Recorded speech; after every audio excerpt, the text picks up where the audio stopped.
You've been watching NLWN-TV's presentation of Eau Claire Cavalier Baseball live on the Northern Light Webcasting Network.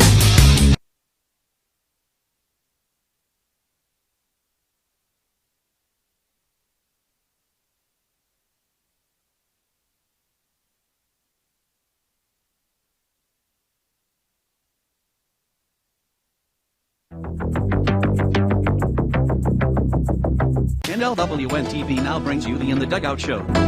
A look at today's Eau Claire Cavalier game. And now, join us in the dugout. Good evening and welcome to tonight's edition of In the Dugout. Rick Olson here in the NLWN-TV studios, and we're getting ready to bring you all of today's action as the Eau Claire Cavaliers try to get back into the CRBL race as they take on the first place Tilden Tigers. The Cavaliers come into tonight's contest with a record of 1-4 in the CRBL, while the Tigers have a record of 4-0 and sit atop the CRBL. Now, coming up in this edition of In the Dugout, we'll take a look at today's matchup between the Cavs and the Tigers. Then we'll get Cavalier manager Pete Bartingale's perspective on today's game in the Pete Bartingale Show. Following that, we'll take a quick look around the Chippewa River Baseball League to get some perspective on how today's game fits in overall. Also, we'll take a moment to get to know one of this season's Cavalier players in Cavalier Profile. Finally, we'll bring you all the play-by-play action of today's game from Carson Park. And so it's time to get ready for some baseball action. And we'll do just that coming up right after this brief timeout. You're tuned to In the Dugout on the Northern Light Webcasting Network and NLWN-TV.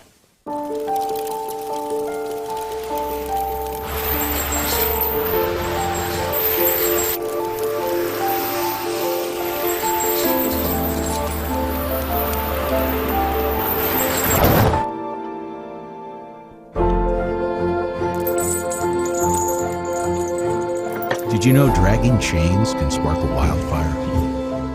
Only you can prevent wildfires. Welcome back to In the Dugout. In a few minutes, the Eau Claire Cavaliers will try to get back on the right track in the CRBL as they take on the 4-0 Tilden Tigers from Carson Park. Now, this is a must-win situation for the Cavaliers as they cannot afford to fall any further behind in the CRBL race. Now, in their last CRBL contest, the Cavaliers' bats went silent and the pitching struggled to find the strike zone as the Cavaliers suffered a rare doubleheader sweep at the hands of the Eau Claire Bears. Now, in spite of the team struggling at the plate, there have been some notable performances.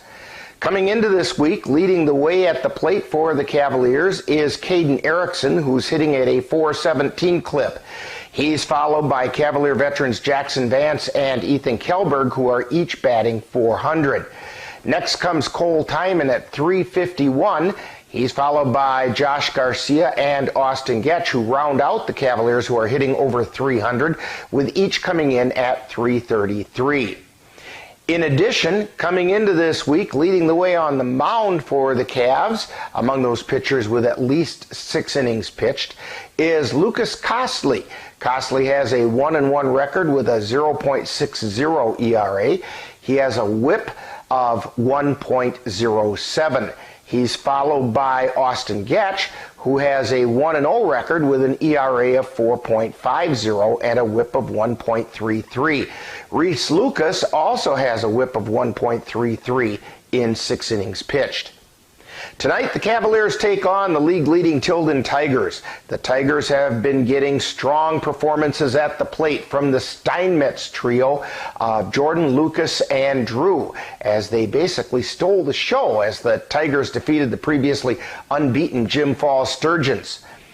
Add to that the power demonstrated by John Shue and Carl Krummenauer, and the Cavalier pitchers will have their hands full.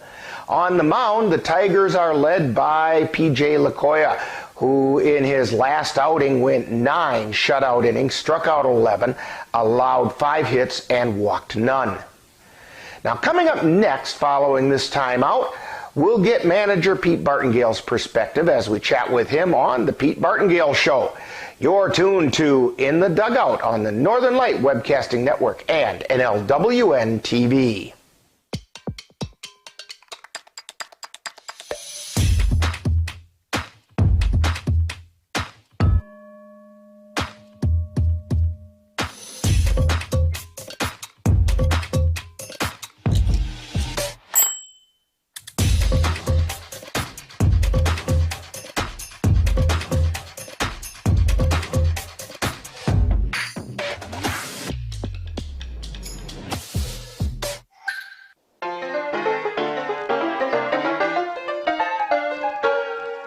Time now for the Pete Bartingale Show, where Cavalier manager Pete Bartingale gives us his perspective on today's game. And now, the Pete Bartingale Show. Once again, we're talking with Cavalier manager Pete Bartingale. And Pete, the Cavaliers have dug a bit of a hole for themselves in the CRBL race with a record of 1 win and 4 losses. From your perspective, what seems to be holding the Cavs back this year? Well, I think it's twofold. I think it's not scoring enough runs, and the hitting has been off to a little bit of a slow start. And our pitchers, I think, just need to simply get more aggressive, not trying to be so fine with everything, and just getting ahead of hitters right now. And those two things are holding us back, which is causing a little bit of a slow start. So it's a case of maybe on the pitching side of things, don't be so worried about painting the black, just throw strikes and let your fielders take care of things? Definitely. We have a great fielding team. We just need to get ahead of hitters and challenge them more. And I think right now our pitchers are getting behind, and that's when hitters hit better, obviously, because they don't have to guess as much. So that'll be the focus this week. Now, do you think that this anemic hitting that the Cavaliers have had could be caused by a lack of aggressiveness at the plate, or could this team-wide slump be a sign that maybe there's a little bit of a lack of confidence on the team? I think we've been too aggressive, Rick, to be honest with you. Coaching at third base for our first 6 games, I think some of our hitters are almost at times swinging at the first pitch that's being thrown. I think we have to be a little bit more complacent, look for the pitch we want to hit, and maybe take a walk on occasion. So right now, that'll be the message tonight as we go after Tilden is find your pitch, but we don't have to swing at that first pitch. Now, the Cavaliers also haven't been helped out at all this year by Mother Nature. It seems as though if Cavaliers game day is happening, well, you have to deal with rain, or at least the threat of it. And what kind of an impact has that made on the season so far?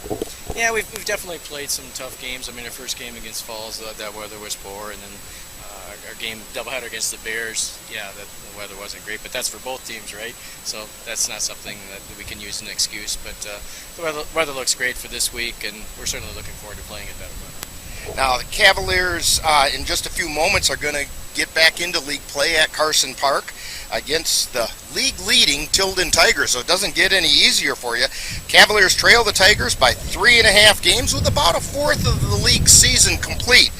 How much of a must-win game is this for the Cavaliers?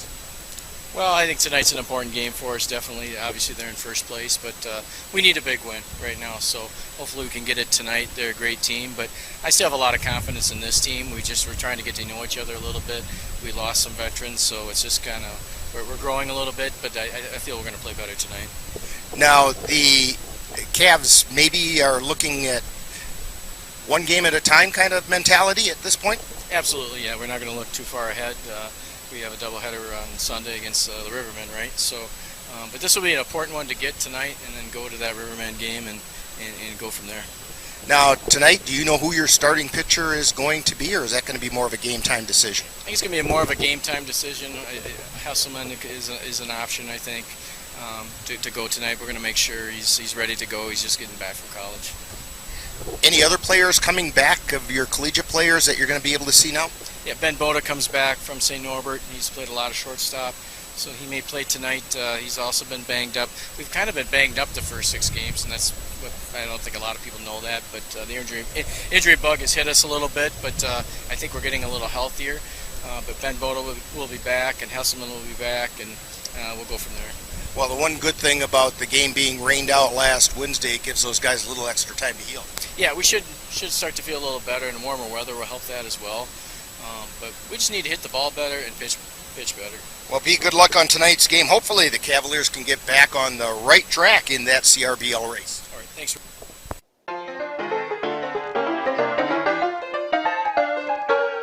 You've been tuned to the Pete Martingale Show with Cavalier manager Pete Martingale's outlook on today's game.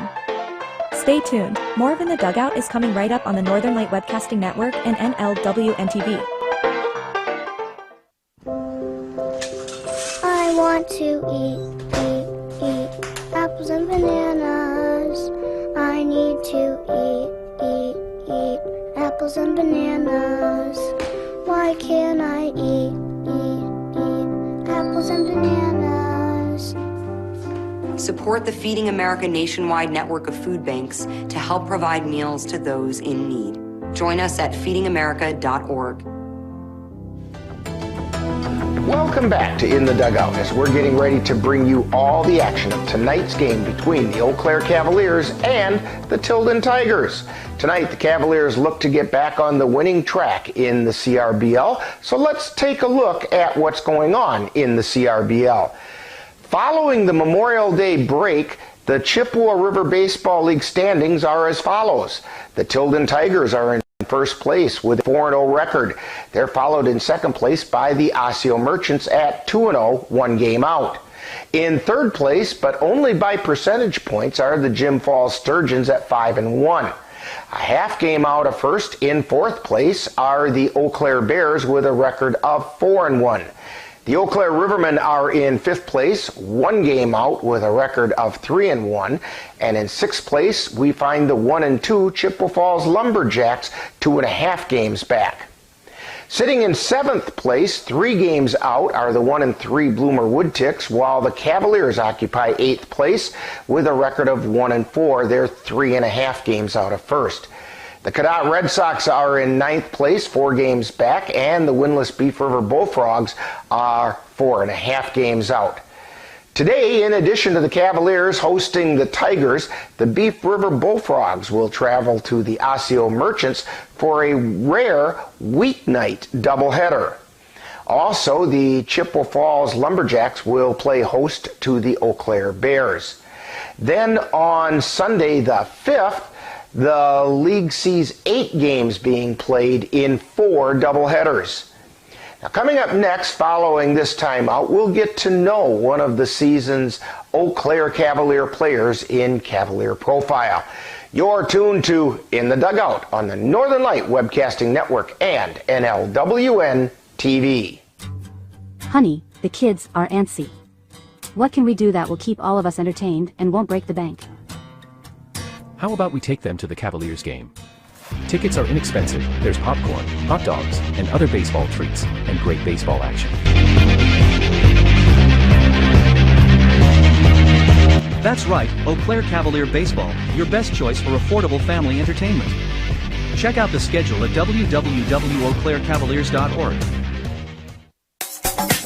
Time now to get to know a Cavalier player on Cavalier Profile. We'll get to know a little better who plays on this year's Eau Claire Cavalier baseball team. And now, Cavalier Profile.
recovery, and more. Call Sladen's Technology Services at 715-864-2833 and get the IT help you desire. Sladen's Technology Services is the official IT service for the Northern Light Webcasting Network.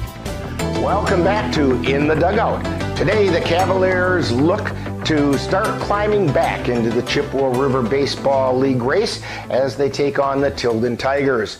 The Cavs will need to warm up their bats and do a better job of finding the strike zone with their pitching staff if they hope to find success. The 4-0 Tigers are looking to maintain their lead in the CRBL race with the Osseo Merchants, Jim Falls Sturgeons, Eau Claire Bears, and Eau Claire Rivermen breathing right down their necks. So the stage is set for some exciting baseball action, and in just a few moments I'll join my colleague Dan Petschow at Carson Park as we'll bring you all the action of tonight's game between the Eau Claire Cavaliers and the Tilden Tigers. That's all coming up next. You've been tuned to In the Dugout on the Northern Light Webcasting Network and NLWN-TV.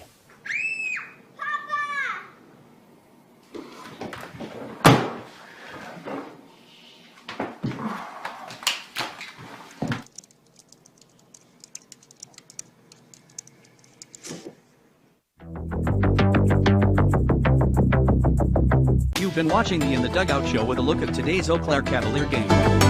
This has been a presentation of NLWN-TV. Stay tuned. Coming up next is live Eau Claire Cavalier baseball. Being prepared is a part of who you are, but it's especially important in the case of a disaster. Be informed about possible emergencies in your area. Make a plan that covers where you go in an emergency. Build a kit with the things you need to survive. There's no one more capable of planning for your situation than you. Start your plan today. Go to ready.gov/myplan.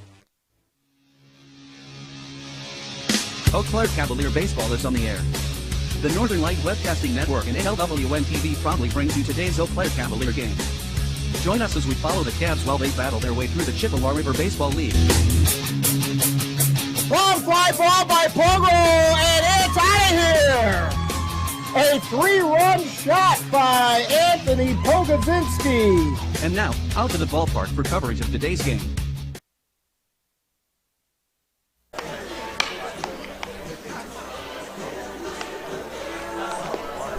And welcome to Carson Park. Rick Olson here along with Dan Petschow and Cassie Johnson on the computer. Jeremy DeGrosse on the camera. And we're getting ready to bring you Cavalier baseball as the Cavaliers step back into Chippewa River Baseball League action as they take on the unbeaten in the league Tilden Tigers. So needless to say, the Tigers are sitting in first place with a 4-0 record in the league. Cavaliers are 1-4 in the league, although they are coming off a big non-league win last night against the Eau Claire Bears by a score of 13-2. That had to do a lot to build the confidence for the Cavaliers, Dan. Yeah, the Cavs stepped up last night. The bats got hot. And good outing for Austin Getch. And looks like the wind's going to be probably a factor again tonight going to the right field line. Not quite as brisk as it was last night, but it still, you're right, it could be a factor. Yeah, the bats were a little hot last night. Yeah, they were. A couple of long balls off the Cavaliers' bats last night over the right field fence, and it helped aid in that 13-2 win. The Tigers are coming loaded for bear. They're, like we said, they're 4-0. Some players to watch for the Tilden Tigers, the Steinmetz boys. I was over talking with some of the Tigers players a little earlier before this game, and of course this game's getting off to a later start because of the high school game that was going on. And in talking to them, one of them said, yeah, we're just going to field the Steinmetzes and let that be it, because I think there's 4 of them on the roster. And, yeah, there's Ben, Lucas, Drew, and Jordan. And, so they could field half their team with just Steinmetz's. Yeah. Yeah, they're looking pretty good this year, and Cavs are going to have their hands full tonight. Speaking of having their hands full for the Cavs tonight, we have Ethan Kelberg given the tab to start. He's got an 0-2 record, but he's actually pitched reasonably well. 5.4 ERA, but again, that's not real indicative of the way he pitched. He has given up 10 runs. Only 6 of them were earned. 10 hits, 5 walks, 8 strikeouts. And he's probably the most experienced pitcher on the Cavalier staff this year. And he's down warming up in the Cavalier bullpen.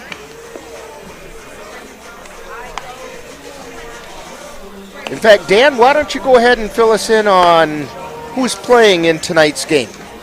Yeah, here's the starters for the Tilden Tigers. Batting first will be their shortstop, Jordan Steinmetz. Batting second will be their center fielder, Ben Steinmetz. Batting third will be their right fielder, John Schulk. Batting fourth will be their catcher, Dane Weiland. Batting fifth will be their first baseman, Nolan Beyer. Batting sixth will be their DH, Cole Sweevelhofer. Batting seventh will be their second baseman, Christian Hall. Batting eighth will be their third baseman, Jake Jacobson. Batting ninth will be the left fielder, Lucas Steinmetz. And pitching for the Tilden Tigers will be Justin Martell. For the Cavaliers, batting first will be left fielder Campbell Kapanke. Batting second will be their second baseman, Caden Erickson. Batting third will be their DH, Ryan Vinny. Batting fourth will be their EH, Cooper Kapanke. Batting fifth will be their catcher, Cole Tyman. Batting sixth will be their first baseman, Anthony Pogozinski. Batting seventh will be their right fielder, Mitch Valler. Batting eighth will be their third baseman, Chase Yeager. Batting ninth will be their pitcher, Ethan Kelberg. And batting 10th will be their shortstop, Jackson Vance. Yeah, and that's a little bit of an unusual situation that the Cavaliers are using tonight. Most teams, when they play a designated hitter, it's usually for the pitcher. But the Cavs are going to go ahead and bat their pitcher, Ethan Kelberg, and they're going to DH for center fielder, Xavier Bemninster. Bemninster's really been struggling at the plate, so they're going to give him a night off from hitting, utilize his terrific fielding abilities out in center field, but give him a break from the hitting and take a little pressure off him, see if that might help things out in the long run. Let Kelberg hit. Kelberg has had some limited at-bats this year. He's batting .400, so I think they're figuring they're not losing a whole lot. And the only strange situation that'll bring up for the Cavaliers is if they bring in a relief pitcher for Kelberg, unless he goes out to play center field or something to that effect. If they bring in another pitcher, or if they bring in another pitcher, that pitcher's basically going to have to bat in Kelberg's slot in the batting order. And the Cavs have a sub-coach tonight. Yes, they do, and it should be a familiar face to Cavalier fans.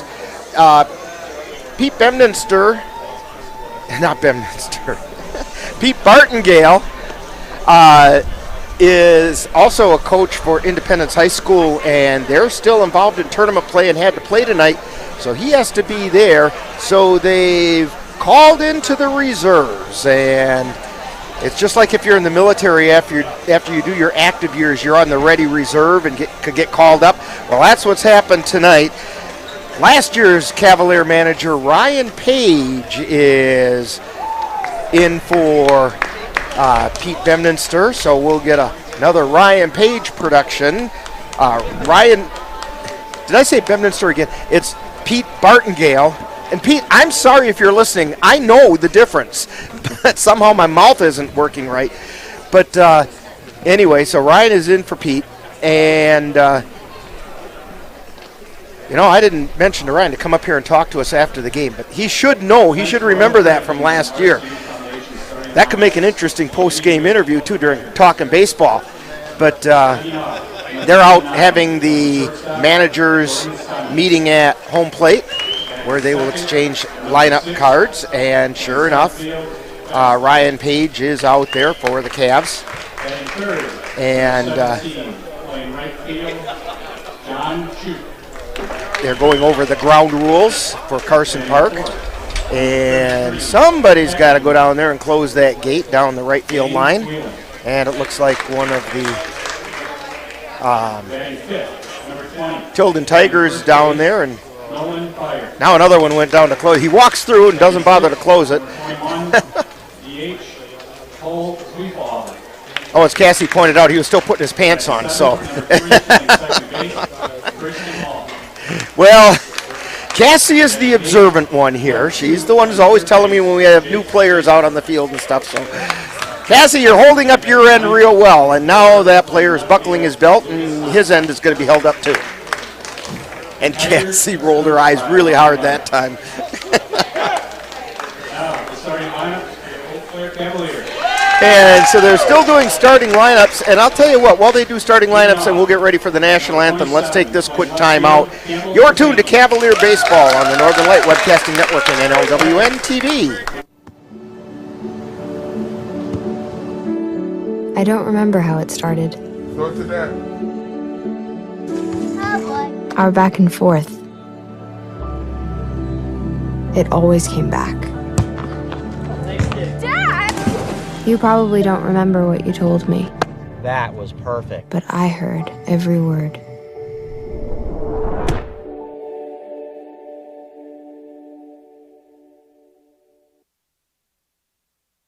Batting seventh, number 2, playing right field, Mitch Collar. Batting eighth, number 22, playing third base, Chase Gator. Batting ninth, number 28, pitching, Ethan Keller. Batting 10th, number 5, playing shortstop, Jackson Banks. And playing center field, number 4, Xavier Bemster. The Cavaliers are coached by Ryan Page. He is assisted by Brian Maher and Ryan Bemster. Tonight's officials are Joe Eger and Billy McKnight.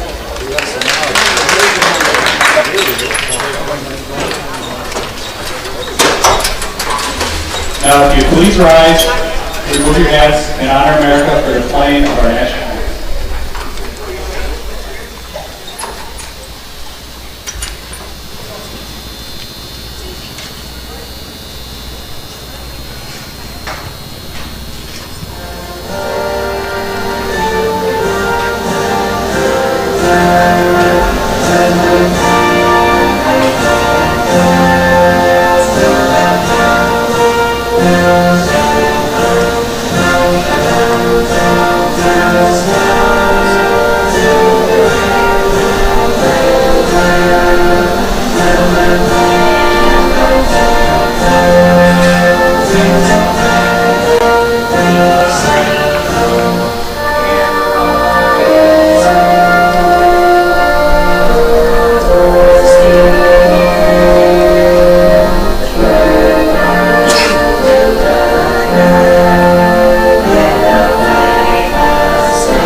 And that's the national anthem from Carson Park, complete with vocals being done by fans down in the stands. There's a nice little crowd down in the grandstand tonight. Not too many out in the bleachers, but there are a smattering.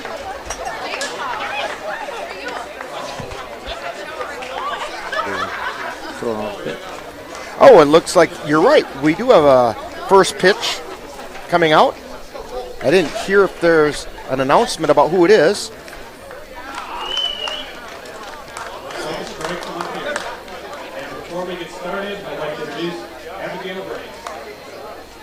And I did not hear who he said it was.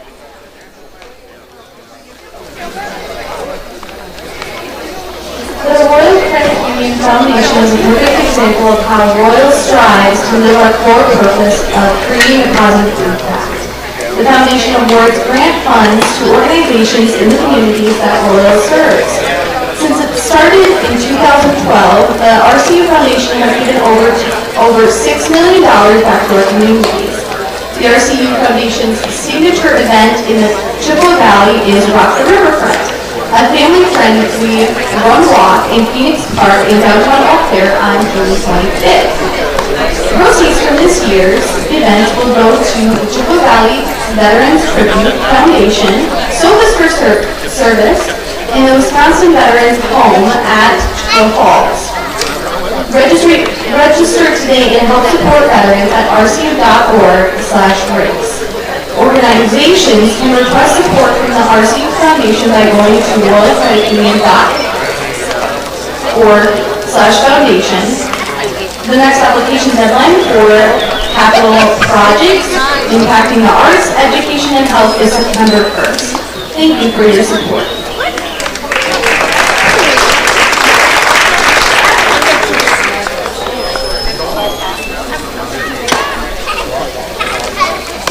And that was Abigail from the RCU Foundation, who tonight's game is being sponsored by the RCU Foundation and all the good work that they do. Umpires for tonight's game, and I don't know which one's which, but Joe Herbert and Billy McKnight.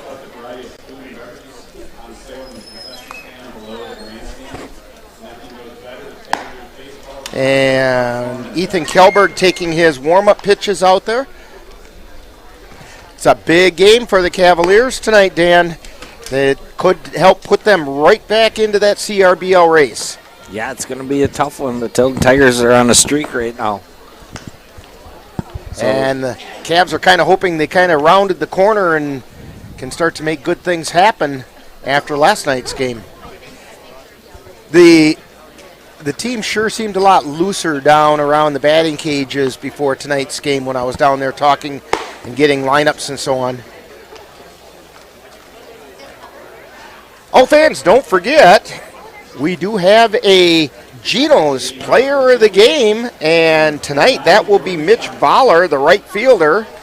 And that means if you stop out at Geno's Pizza tomorrow and mention Mitch Voller, you'll get a free soft drink. And even better, if he gets an extra base hit, that soft drink turns into a free appetizer. First pitch is a called strike to Jordan Steinmetz, the shortstop for the Tilden Tigers.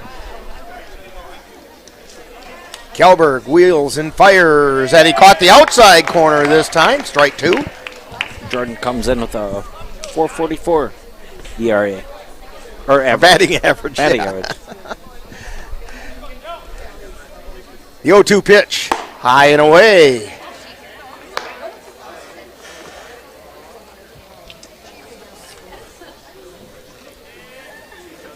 Kelberg looks in for the side. And the pitch, called strike three. One down, and that's going to bring up center fielder Ben Steinmetz.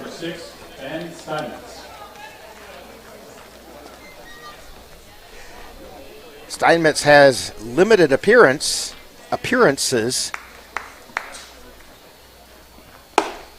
And the first pitch is just a little high for a ball.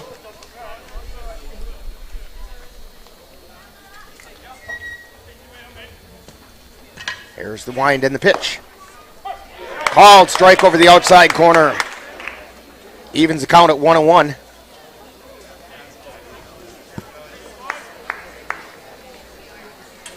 There's the swing and a miss for strike two.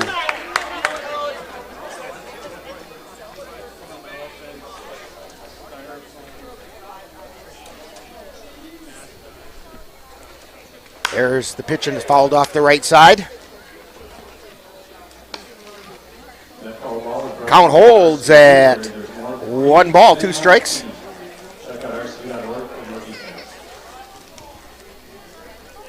Yeah, I don't think he's had a whole lot of at-bats. Pitch is outside for ball 2. Dan, what do you have over there for at-bats for Steinmetz? This is Ben. He comes in with 10 at-bats. He's averages 700.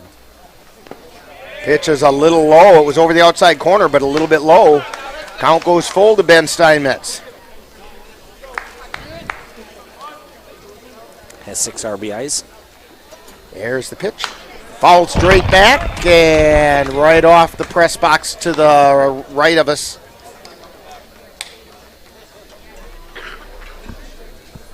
It's going to be one of those nights again, huh?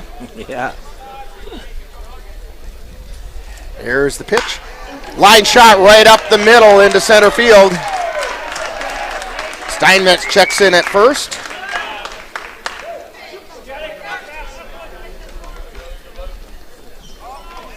Batting third for Tilden, number 17, John Shook. John Shook. At least that's how everybody up here has kind of decided they're going to pronounce it.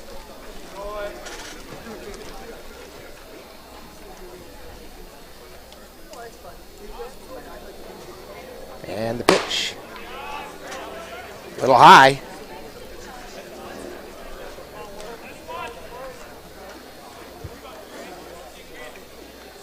Kelberg looks in. Peeks over his shoulder, throw over to first. And Steinmetz is back. Shook comes in with a 294 average.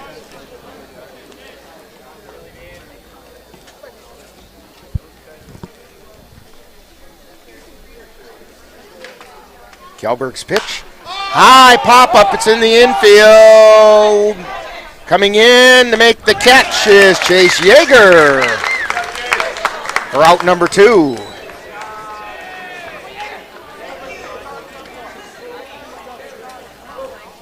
And that'll bring up Dane Weiland. How did you say it, Dan? Weiland. Weiland.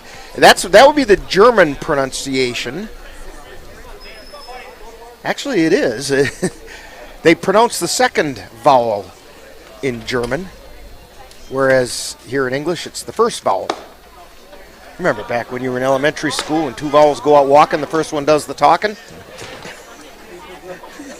You guys don't remember that, huh? Oh, man.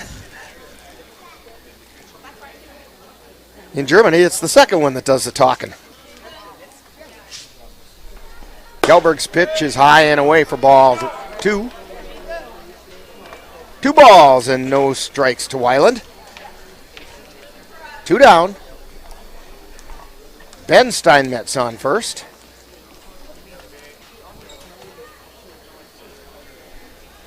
Kelberg looks over his shoulder, throws over to first. Steinmetz is back.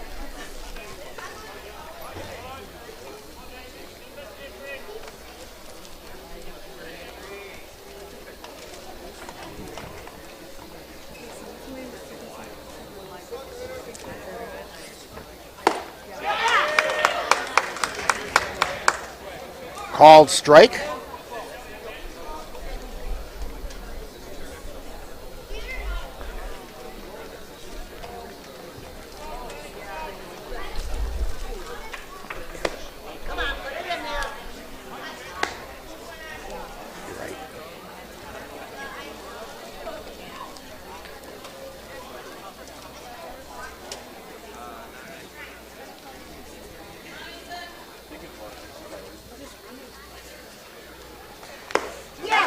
And a swing and a miss for strike 2. Count goes full. This is traveling time for Steinmetz.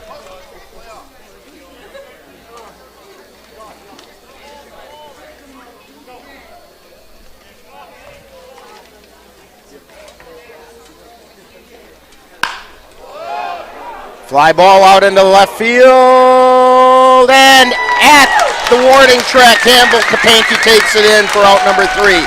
So for the for the Tigers, no runs on 1 hit, no errors, 1 left.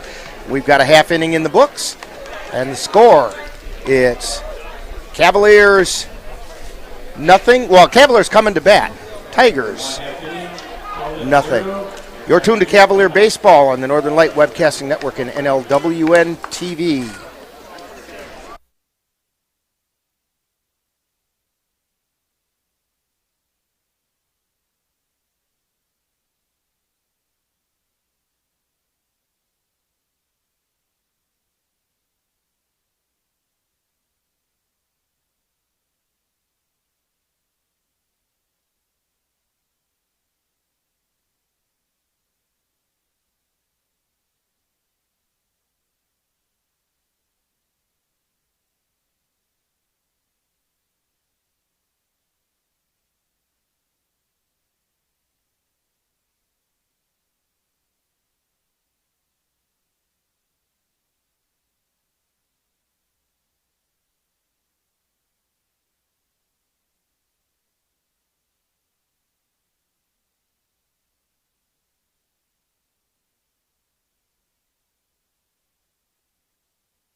And we're back here at Carson Park.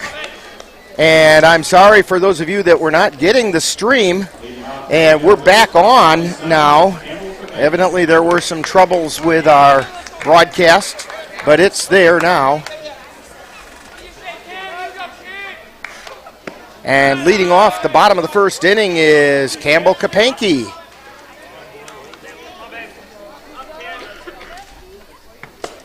And the second pitch is swung on a miss for a strike.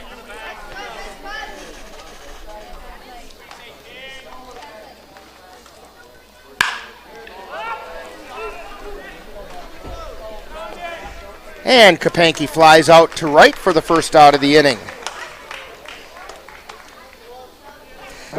So, if you didn't get to see the first half inning with Tilden at bat, Jordan Steinmetz struck out looking. Ben Steinmetz then singled to center.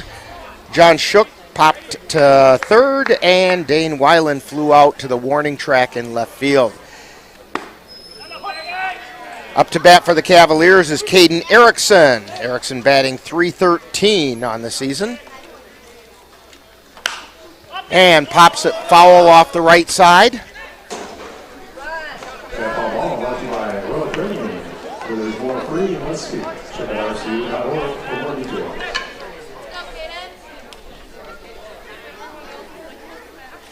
And the pitch in the dirt. 1 ball, 1 strike. Caden Erickson.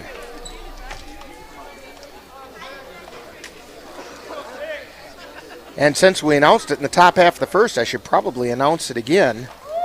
Here's the wind and the fire to Erickson. Pop up to the infield. Underneath it is Christian Hall, and he makes the catch.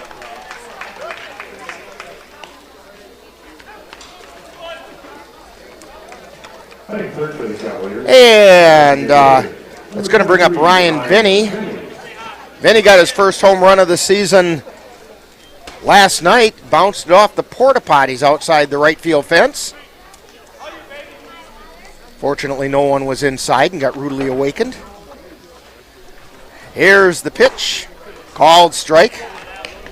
Justin Martell on the mound. The Cavalier, or the Geno's player of the game tonight is Mitch Voller. Pitches inside for a ball. 1 ball, 1 strike. So if you go out to Geno's tomorrow and mention Mitch Voller's name, you've got a free soft drink coming your way. Here's the pitch. It's outside. Ball 2. Martell looks in for a sign. The wind and the fire. Ground ball out into right field, and Ryan Benny gets the first hit of the game for the Cavaliers. That's going to bring up Cooper Kapanke. Cleanup for the Cavaliers. The extra hitter, number 7, Cooper Kapanke.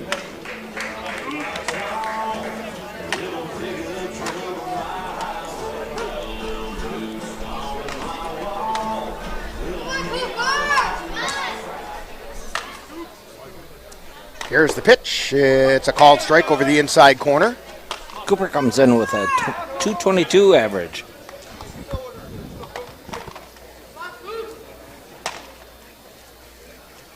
Martell at the belt. And the pitch. Swing and a foul tip for strike 2. So we apologize for anybody that didn't get the beginning of the game. Swing and a miss for strike 3. Kapanke goes down swinging. So for the Cavaliers, no runs, 1 hit, no errors, and 1 left on. We've completed 1 inning, and we have no score from Carson Park. You're tuned to Cavalier Baseball on the Northern Light Webcasting Network and NLWN-TV. To get your lawn or garden to perform like you want, you first need to know about your soil. That's where Midwest Environmental Consultants can help. Their soil testing service can give you a complete rundown on your soil's nutrition and health. They test for nitrogen levels, phosphorus, potash, micronutrients, minerals, pH, and organic matter. Let Midwest Environmental Consultants put you in control of your soil's health. Call Midwest Environmental Consultants at 715-586-1302. That's Midwest Environmental Consultants, soil testers for the Chippewa Valley. Want to read it one more time? 302968. And we're back here at Carson Park. Rick Olson along with Dan Petschow and Cassie Johnson, who are doing a pretty good job of embarrassing today. She's All right, we're going to do the next one. and Jeremy DeGrosse over on the camera. 314. Poor Cassie. She's sitting between me and Jeremy, and she's getting it from both sides.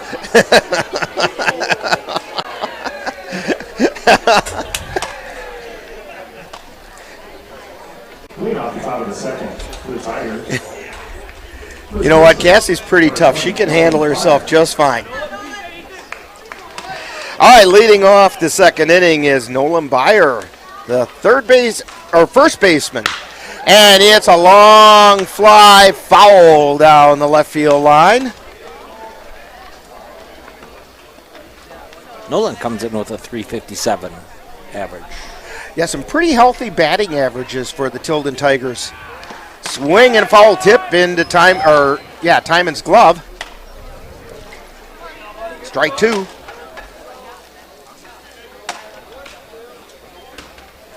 Kelberg's pitch, swing and a miss. Ball gets dropped by Timon, steps out into the infield, throws it down to Pogo to complete the strikeout. That's going to bring up Cole Zwiefelhofer, and Cole is the designated hitter tonight.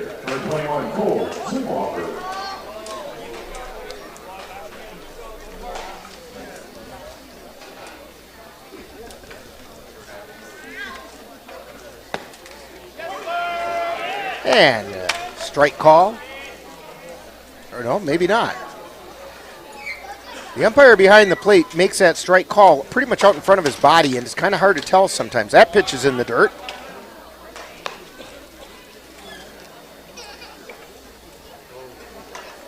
Scoreboard says 2-0, and we'll believe that. Here's the wind and the pitch. That one's outside for ball 3. No, he says 2-1. 2-1. I thought that first pitch was a called strike.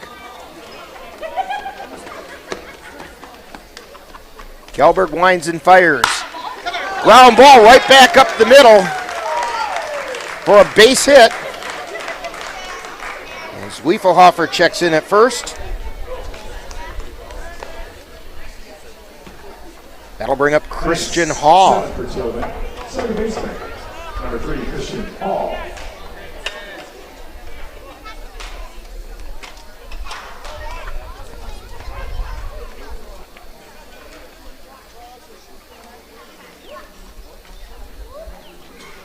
There's the pitch. It's high for ball 1.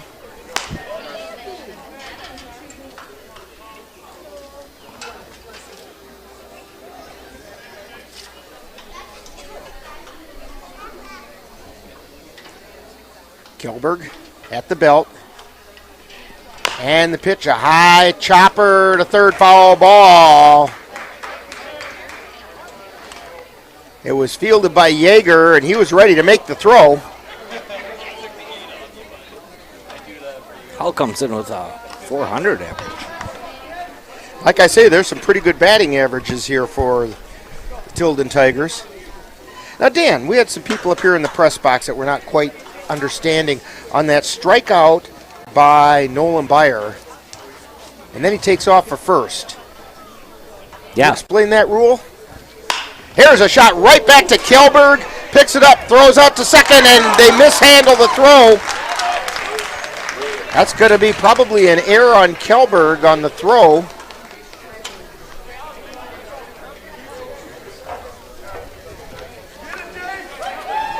Yeah. Let's make sure we get this right.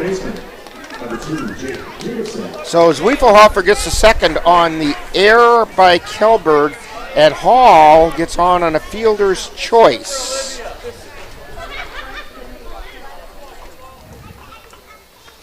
There's the pitch, a ground ball to Erickson at second. Scoops it up, throws over to first for the out.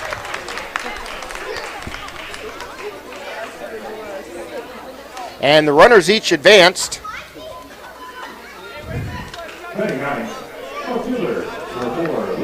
That's going to bring up Lucas Steinmetz, the left fielder. Batting .333.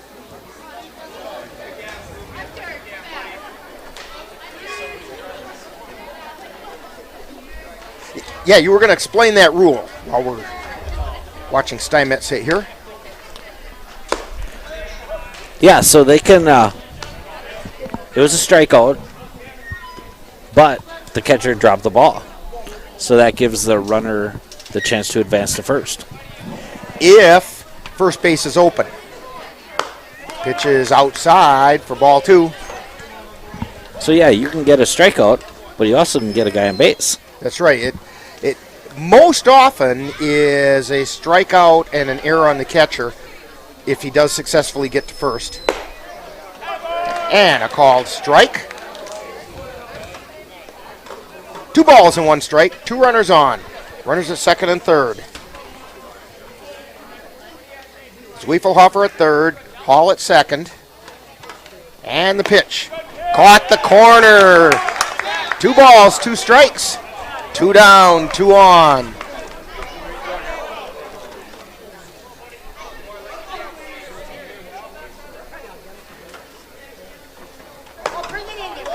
That pitch is just outside. The Cavalier fans kind of wanted it. Diamond tried to frame it.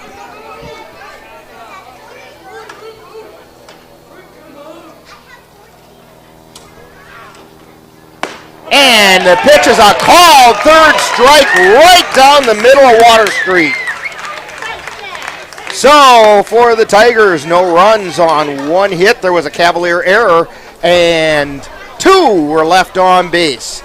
So we've completed an inning and a half, and we still have no score from Carson Park.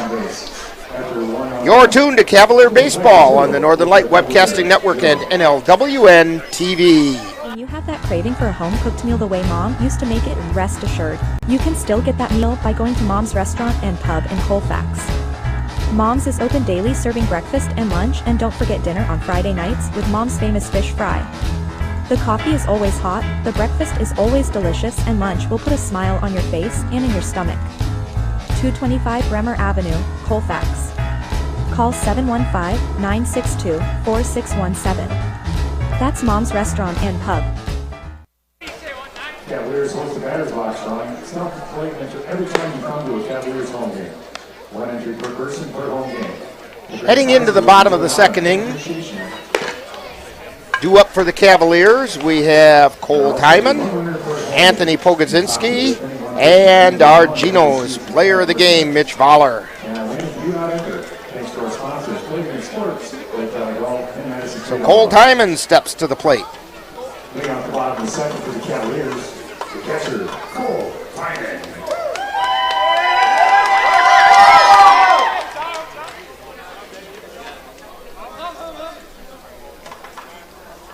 Justin Martell on the mound. He winds and fires.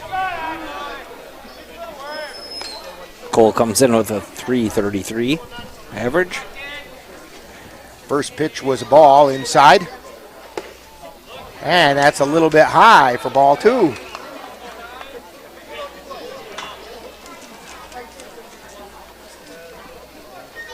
Here's the wind and the pitch. That's a called strike over the outside corner.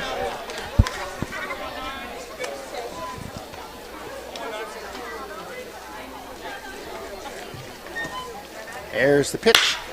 Fly ball out into left field, but getting over is Lucas Steinmetz to make the catch.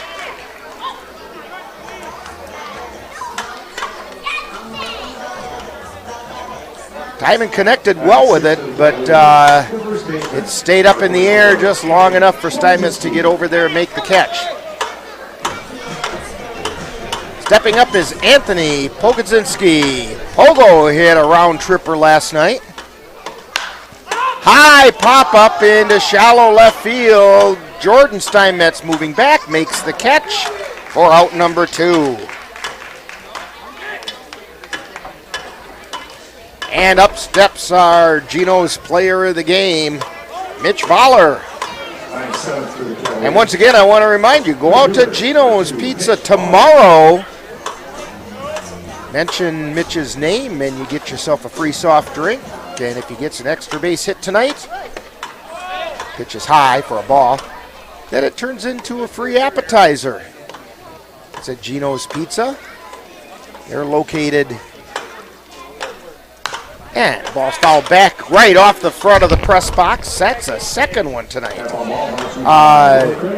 They're located right near the intersection of Highways 93 and I-94, right next to Chaos Water Park. Here's the pitch. High pop up right above home plate and makes the catch is Dane Weiland.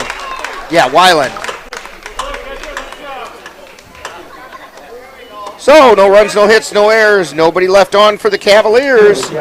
We've completed 2 and you're tuned to Cavalier Baseball on the Northern Light Webcasting Network and NLWN-TV.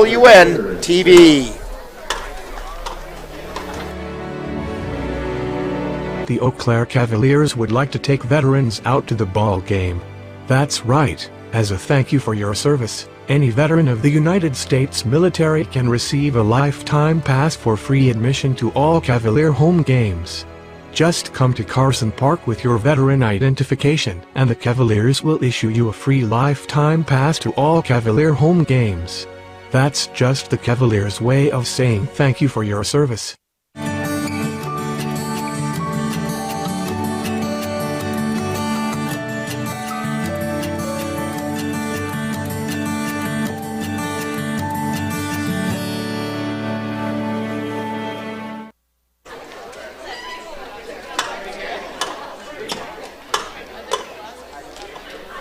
And we're back here at Carson Park, heading into the top of the 3rd inning.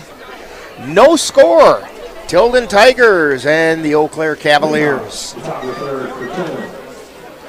Back to the top of the order for the Tigers. Shortstop, Jordan Steinmetz. Steinmetz went down looking his first time up.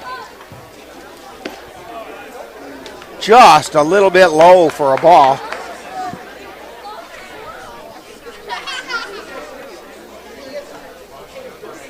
There's the wind and the pitch. High pop foul straight back behind us. Right behind us off the roof of the grandstand.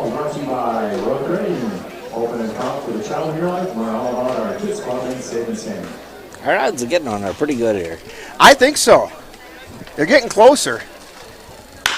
And a hard chopper right back up the middle to center field. When it bounced right over the top of Kjellberg. That's the 3rd hit of the game for the Tigers, and all 3 have been right up the middle. That's going to bring up Ben Steinmetz. He got one of those 3 hits back in the 1st inning. Squares to bunt, and he missed it for a strike. He's going to try and push it down the first baseline because Pogo's got to stay at the bag. Yeager cheating in a little bit over at third. Squares to bunt, sends it down on the third base side. Yeager picks it up, throws it over to third. And he makes the 5-3 put out, but it's a sacrifice bunt.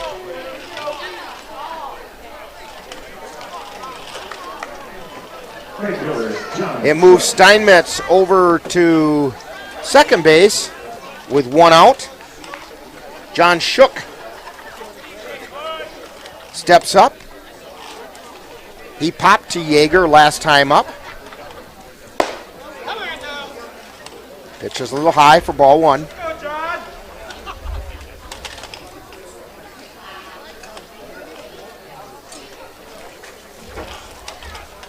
Kjellberg looks over at second. And the 1-0 pitch, outside. No, they called it a strike. It caught the outside corner.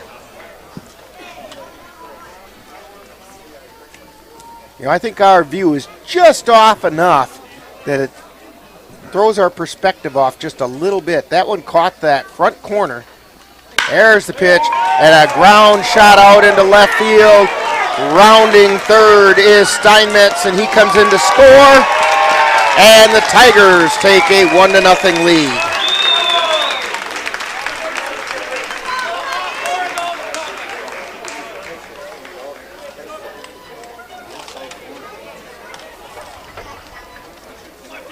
The catcher, Danny Wyland. So credit Shook with an RBI as Jordan Steinmetz scores, and it brings up Dane Wyland. Wyland's the catcher. Fly ball out into left field. This is gonna fall foul. Not by very much.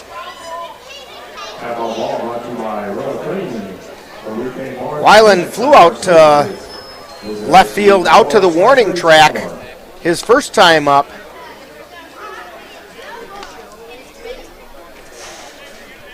Dan, take a look at their numbers.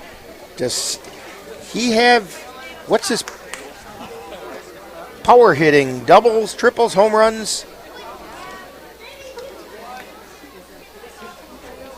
Dean Wyland.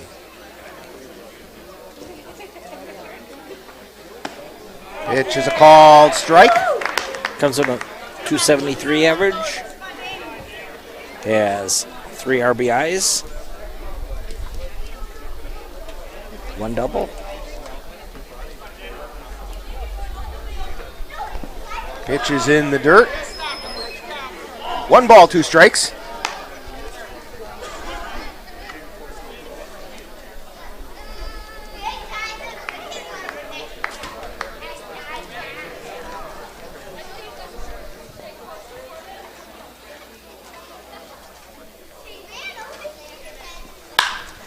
Long fly ball out into left field. This one's way back, but under it is Kapanki, and he makes the catch just shy of the warning track.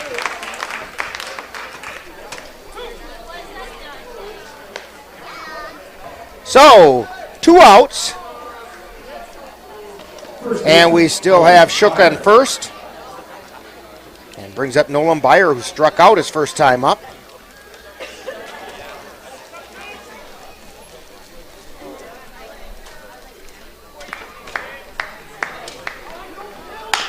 And a high chopper to Erickson, flips it over to Vance at second, and that will take care of it with a 4-6 put out. So, for the Tilden Tigers, we get 1 run on 2 hits. There were no Cavalier errors and 1 left on base. We've played 2.5, and it's Tilden 1 and the Cavaliers nothing. You're tuned to Cavalier Baseball on the Northern Light Webcasting Network and NLWN-TV. Dunes Menswear, we're the well-dressed men of the Chippewa Valley shop. Whether you're looking for the big day you have coming up, or simply want to look great for a casual night out, Muldoon's is your stop. Let John or one of the other fine staff help you find just what you're looking for, and they'll make sure it looks great on you. What tops off the well-dressed man? One of Muldoon's well-made hats. Whether it's shirts, pants, suits, formal attire, or accessories, and did we say hats? Muldoon's has it for you. That's Muldoon's Menswear, 1506 South Hastings Way in Eau Claire. So you find your face on one of their ads, take your yearbook to the ticket booth to claim your prize. Lucky page sponsors for today are Find Another Adult, Roadside Ice Cream and Diner, Icon Cinema, Burger King, Mancino's, and Altoona Family Restaurant.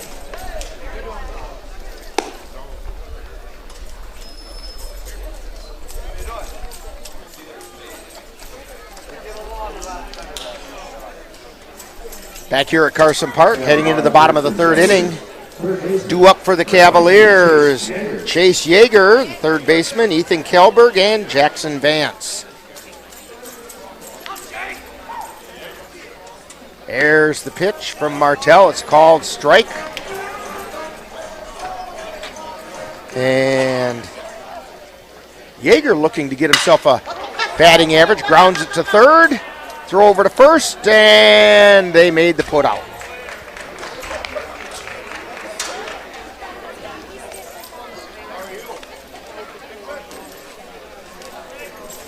So Jake Jacobson over to Nolan Byer for the out. Ethan Kelberg going to try and help out his own cause here. Steps to the plate. And the pitch, swing and a miss, strike one.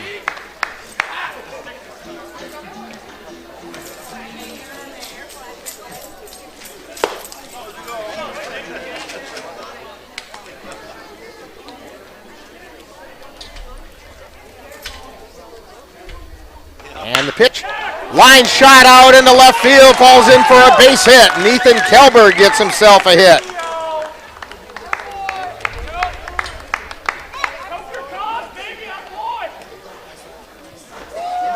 So Kelberg checks in at first, and one of his teammates, I couldn't see who it was hollering, "Help your cause, baby." So Kelberg's at first, brings up Jackson Vance.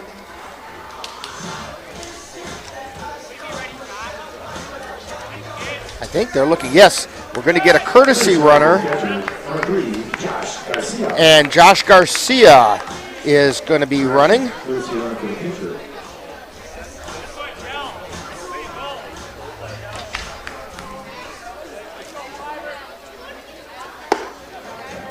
Pitch is high for a ball to Jackson Vance.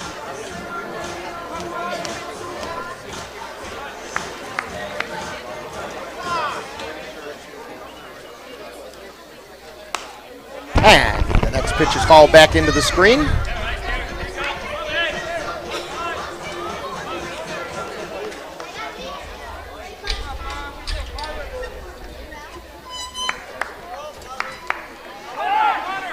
Garcia goes.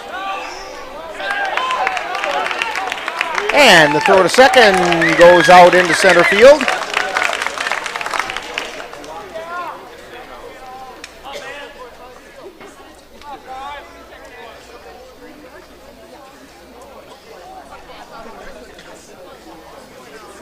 So Garcia at second now.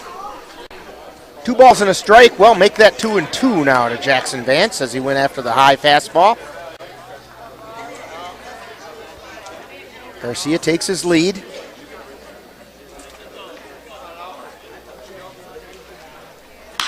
And a base hit out into center field. Garcia rounding, and he gets the stop sign as the throw comes in, and they probably would have had him. But a base hit by Jackson Vance.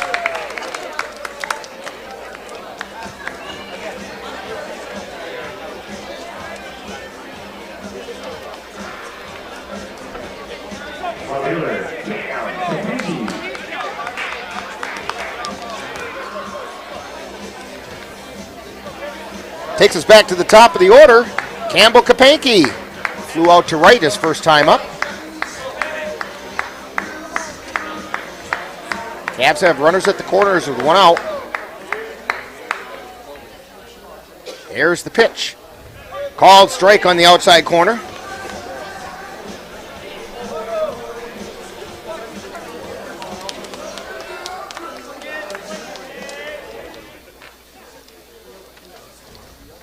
Pitch is outside or just a hair low. It was pretty close to where the last one was. 1 ball, 1 strike, 1 out. High pop up. Out into shallow right field. Coming in is Shook. He makes the catch. And we have a runner trying to score. And he's in! Josh Garcia comes in to score.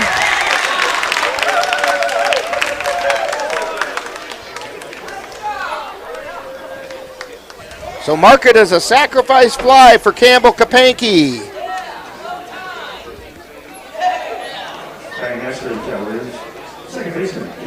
And Jackson Vance stays at first. So there's 2 outs. And Caden Erickson is at the plate. Pitch is high and away, throw back down to first, and Vance back in.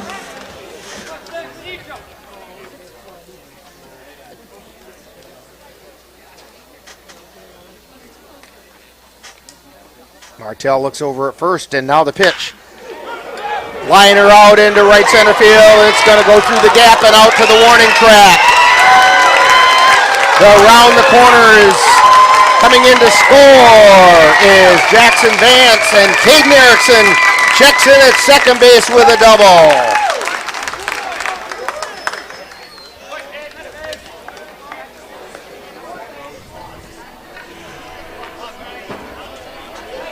That puts the Cavaliers on top, 2-1. That brings up Ryan Vinny. Vinny singled to right his last time up.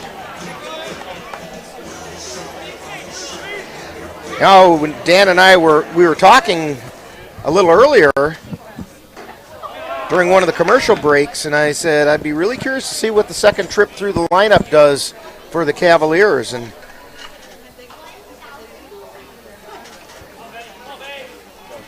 let's see what. Here's a long fly ball out into center field. Drifting back is Ben Steinmetz, and he makes the catch for the 3rd out of the inning. But the Cavaliers pick up 2 runs on 3 hits. There were no errors, and 1 was left on base.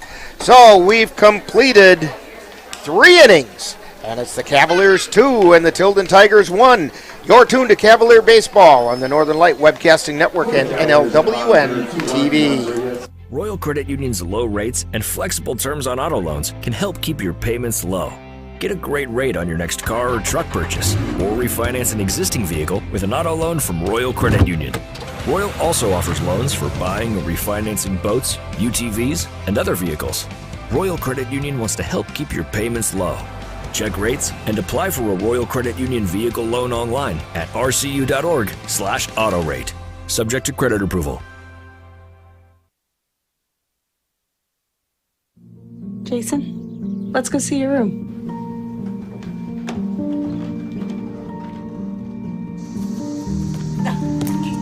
That's not right. How is it? Is it good?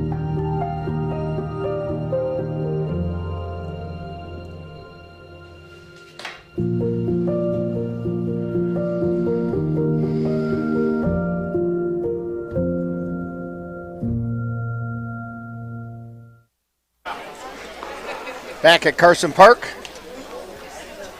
Cavaliers have taken the lead of 2-1 over the Tilden Tigers. Leading off for the Tigers in the top of the 4th inning is Cole Zwiefelhofer.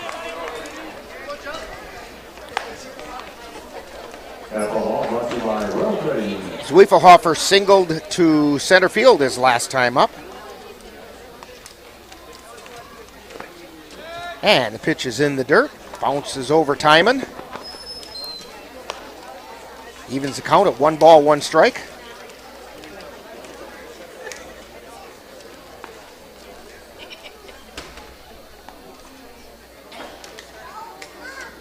Kelberg's pitch is fouled off the right side. That ball brought to you by NLWN-TV. Northern Light Webcasting Network. 1 ball, 2 strikes.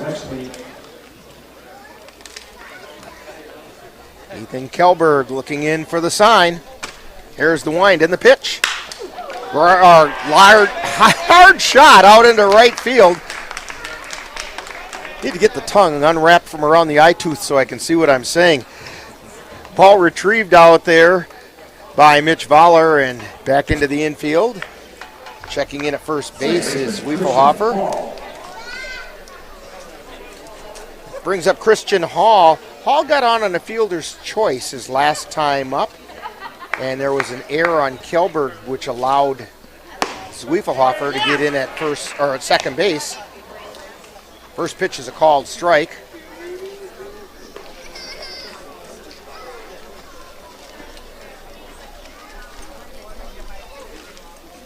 Kjellberg takes a peek over at first. And the pitch. Grounder foul down the first baseline.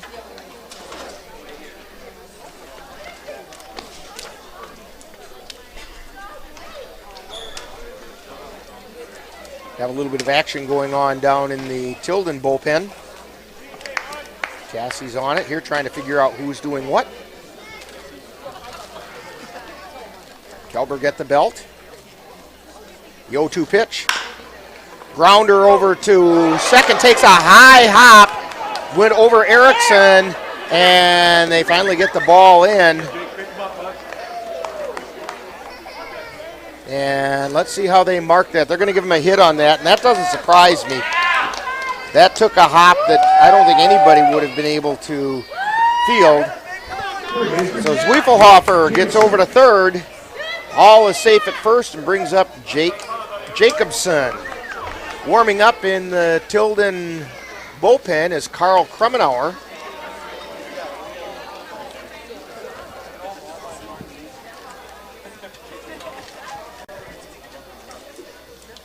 And the pitch is a little high and inside. 1 ball, no strikes.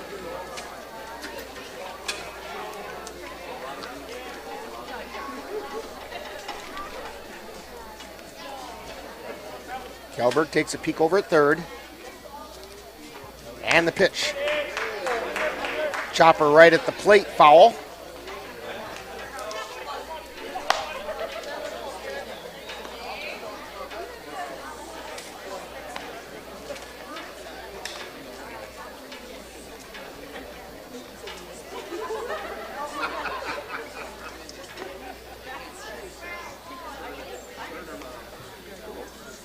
Kjellberg at the belt, takes a look over at third.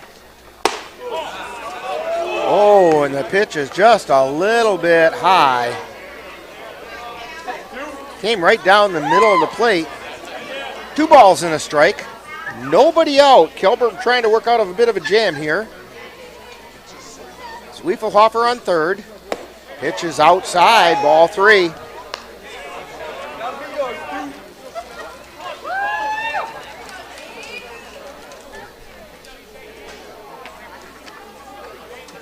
Kjellberg peeks over at first, looks at third.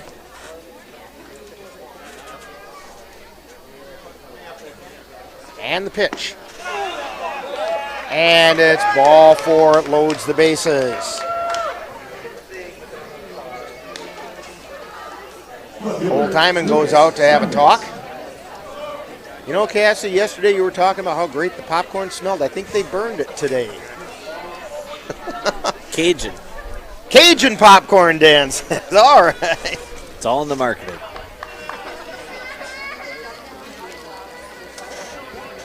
All right, bases loaded, nobody out. Bit of a jam here for Ethan Kjellberg.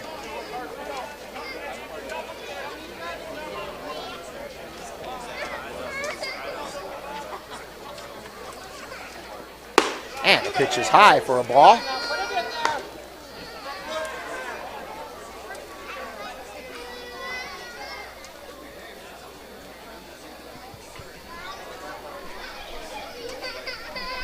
Kjellberg pitches inside. 2-0. Lucas Steinmetz. Steinmetz went down looking his first time up.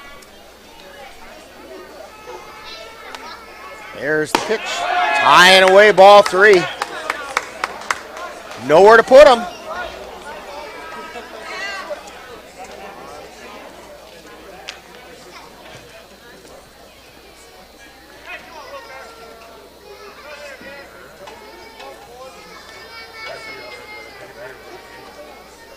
And the pitch. It's a called strike. Steinmetz wasn't going to lift the bat off his shoulder on that one. 3 balls and 1 strike. He might actually be doing the same thing on this one. Here's the pitch. And it's inside for ball 4, and he gets an RBI walk.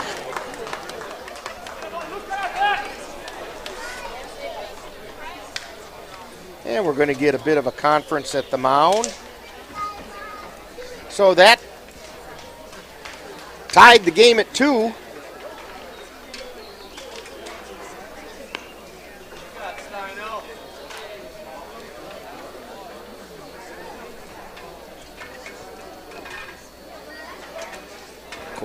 And just a bit of a build his confidence a little bit. Looks like we're going to get a little action possibly down in the Cavalier bullpen.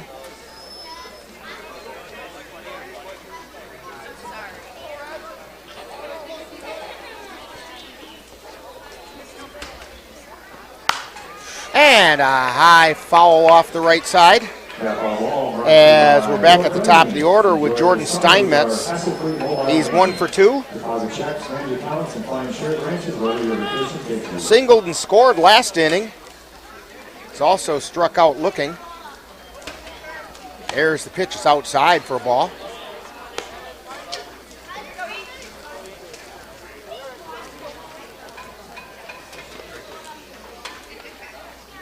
One ball, 1 strike, bases loaded. And a ground ball into right field. That's going to score a couple. Nope, they put the brakes on. They get 1 in. So Steinmetz singles to right. And he gets an RBI as Christian Hall came in to score. That puts the Tigers back on top by a score of 3-2. And it's going to bring up Ben Steinmetz, who is 1 for 1. He singled to center field his first time up. Also did a sacrifice bunt. First pitch called strike. Lucas Cosley down in the bullpen warming up for the Cavaliers.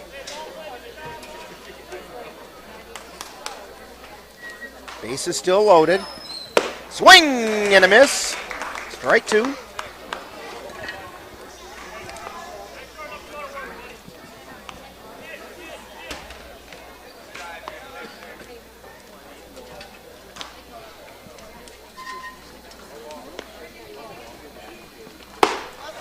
And that pitch is just a little high.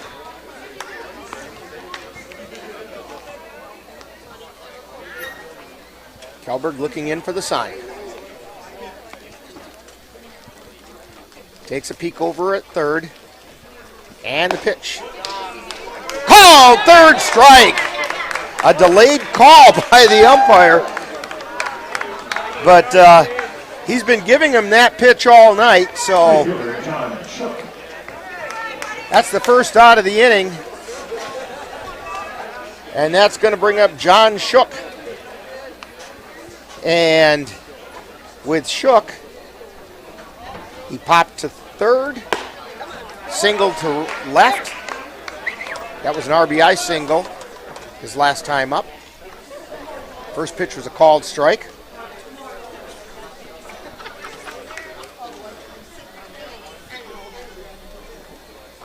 Here's the pitch. It's in the dirt. Timon blocks it, keeps it in front of him. Kept the run from coming in, at least for the time being.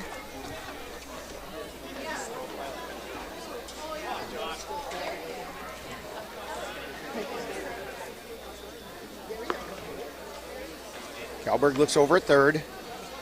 And the pitch. High pop-up in foul territory. Pogo over to make the play, but it's in the bleachers. Pogo was tracking it. Just ran out of room.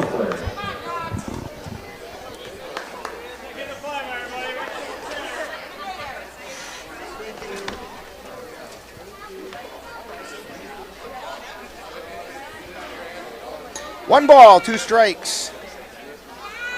To John Shook. And the pitch. Liner out into left field. Kapanke lays out. He makes the catch. And the throw comes in.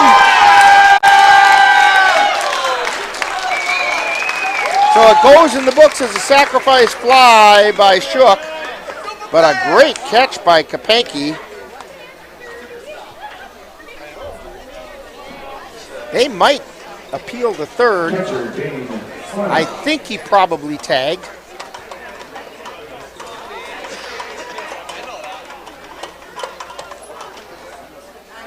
That was Jake Jacobson that came in to score. Third run of the inning for the Tigers. And the pitch caught the outside corner. This is Dane Weiland. He's flown out to the left both times up. Campbell Kapanke with a great play making that out. Kelberg fires. Fly ball out to center field. Bemdenster over, makes the catch, and the Cavaliers are finally out of the inning. But not without some damage being caused by the Tigers. 3 runs on 3 hits. There were no Cavalier errors, and 2 were left on base. So we've completed 3.5, and it's the Tigers 4, Cavaliers 2. You're tuned to Cavalier Baseball on the Northern Light Webcasting Network and NLWN-TV.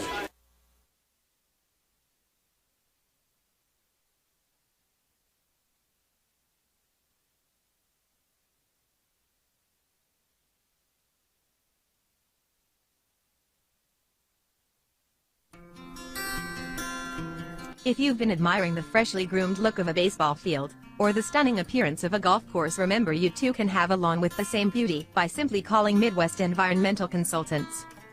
Their professional lawn care experts can bring your lawn to its full beauty and appearance. Call Midwest Environmental Consultants at 715-586-1302. Let Midwest Environmental Consultants help make your lawn the showplace of the neighborhood.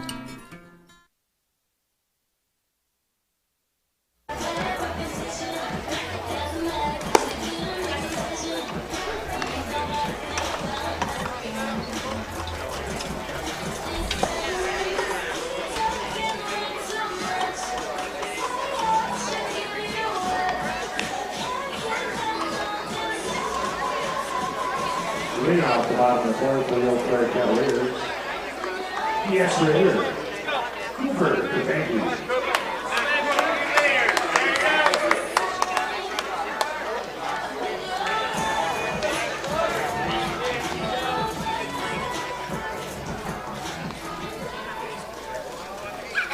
Cooper comes to the plate. A little bit inside, ball 1. Here's the stretch. Foul tip. Back into the screen. 1-1.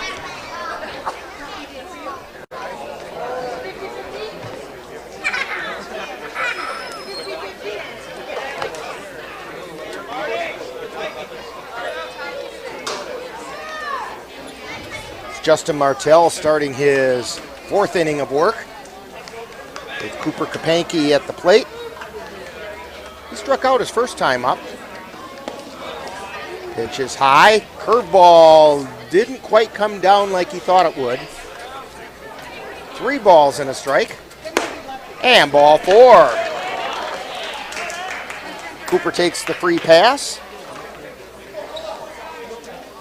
Brings up Cole Timon, who flew to left his last time up, but we're going to get a conference at the mound.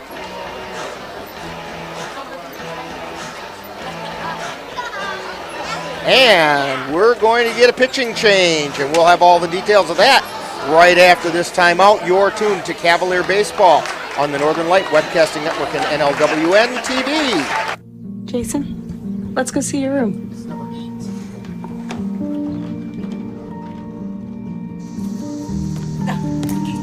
That's not right.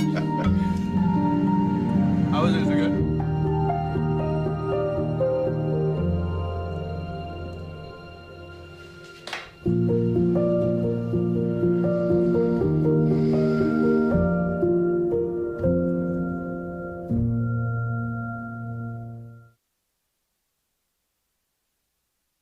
My Shiro doesn't always wear a cape, but she always has time for a hug, a smile, for going the extra mile. My Shiro stretches every dollar, puts in long hours, puts others first. But now it's your time, Mom. When you're ready to retire, we want you to be able to enjoy it. It's time to start saving now. A free 3-minute online chat can give you the personalized tips you need to start boosting your retirement savings today. Visit aceyourretirement.org. And the new pitcher for the Tilden Tigers is Carl Krummenauer. The numbers for Justin Martell, he threw 3+ innings, gave up 2 runs, both of which were earned. He's also responsible for Cooper Kapanke over at first base.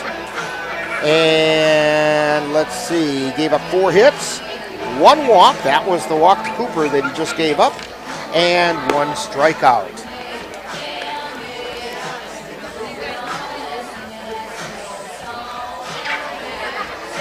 And Dan, you were about to ask something.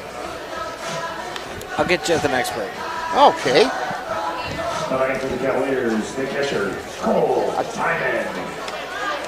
And stepping up for the Cavs is Cole Timon, the catcher. A couple other games going on today in the Chippewa River Baseball League. Eau Claire Bears are over at the Chippewa Falls Lumberjacks. We'll see if we can't get you some scores on some of those. And also the Beef River Bullfrogs, they had to complete a suspended game against the Osseo Merchants, and Timon pops one up to the infield, and Christian Hall makes the catch for 1 down. That's going to bring Pogo. He popped out to the shortstop his last time up. Then after the Bullfrogs and the Osseo Merchants conclude their suspended game, then they have another complete game to play tonight. First pitch is a called strike on the outside corner. And then also the Bears, I think I mentioned this, at the Lumberjacks.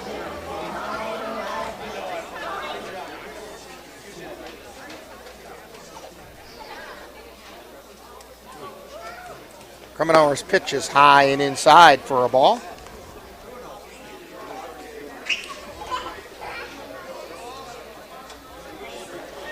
Dan, do you have the Tilden stats and can tell us more about Carl Krummenauer? Carl Krummenauer. 2 balls and a strike to Pogo. He has 5 innings pitched. His record is 1 win, no losses. He has an ERA of 1.4.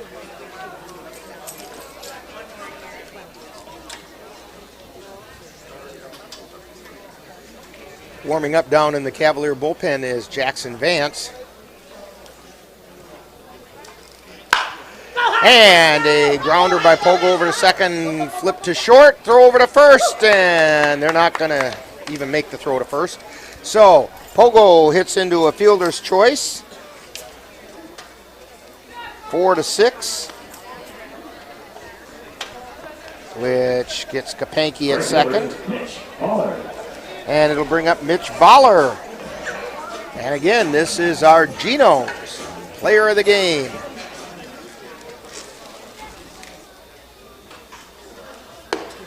And the pitch is a called strike on the inside corner.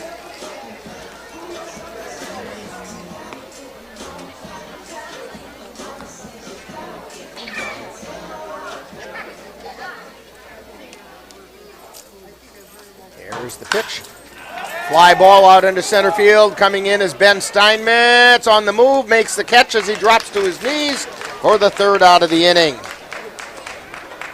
So, for the Cavaliers, no runs, no hits, no errors, and 1 left on base.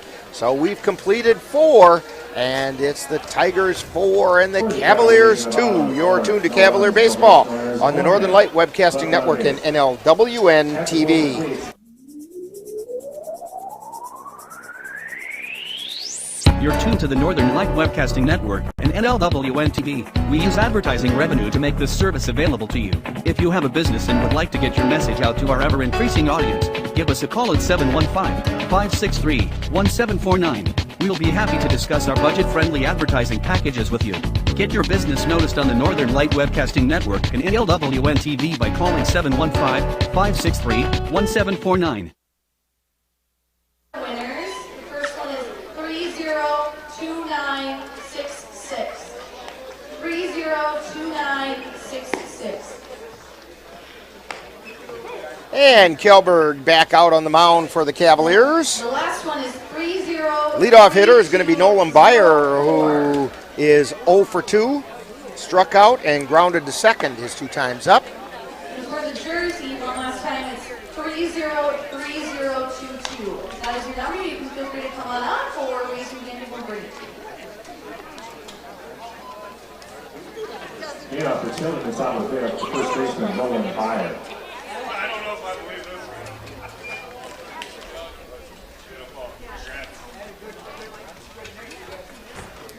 And Kjellberg's first pitch to Byer is a called strike. I think they had a talk with Kjellberg in the dugout that stop trying to pick away at the plate and just throw strikes. That one missed outside. Of course, after I say that, he does that.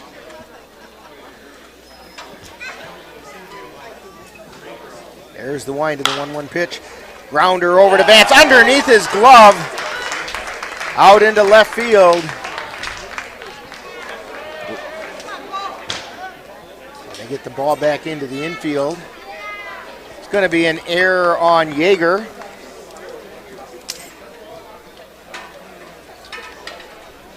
Designated hitter Cole Zwiefelhofer. Brings up Cole Zwiefelhofer, who's 2 for 2, singled to center and singled to right, and scored a run.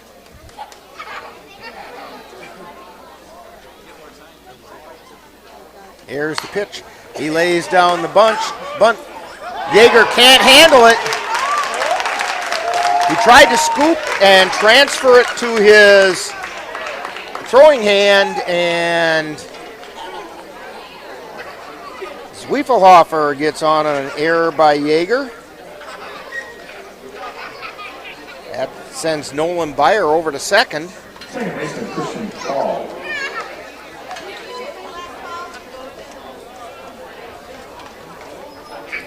That's the third Cavalier error of the night.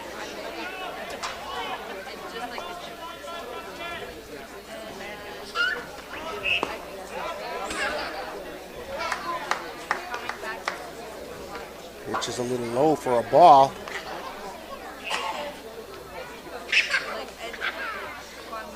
Cavs playing for the bunt. Pogo up on the grass. And called strike over the outside corner. And Christian Hall did not like that one. 1 ball, 1 strike.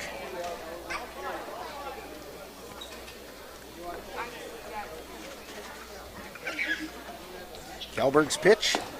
Offered at. Strike 2. 1 ball, 2 strikes. Everybody drops back into pretty much regular position now. More or less at double play depth. There's the pitch. Foul back off the right side.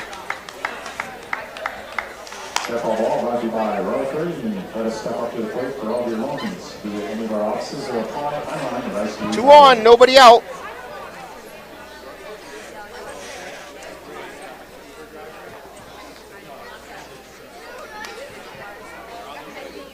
There's the pitch. Fly ball out into left field. Kapanke coming in to make the catch. He does.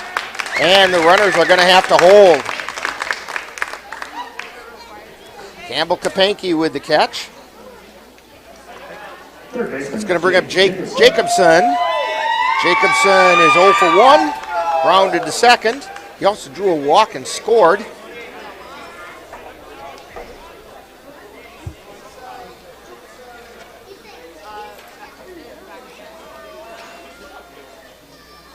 Kjellberg looks over at second and delivers. Called strike over the inside corner.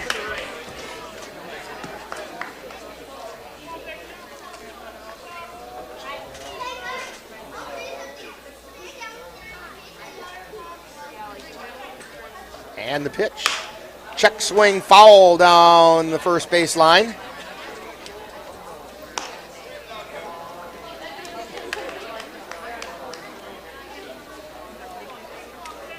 No balls, 2 strikes.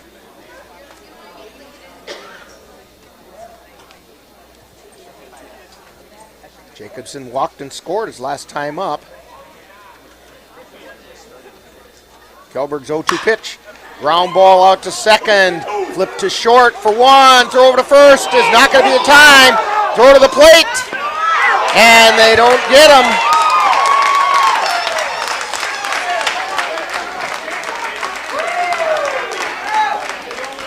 So, Jacobson grounds into a 4-6 fielder's choice and gets an RBI as Beyer comes in to score.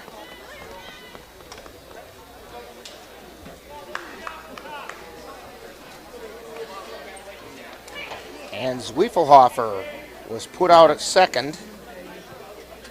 So we have 2 down.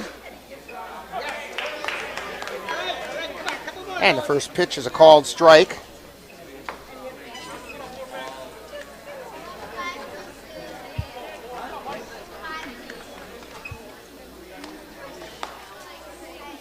None of the runs this inning will be earned runs. Well, they won't be this inning.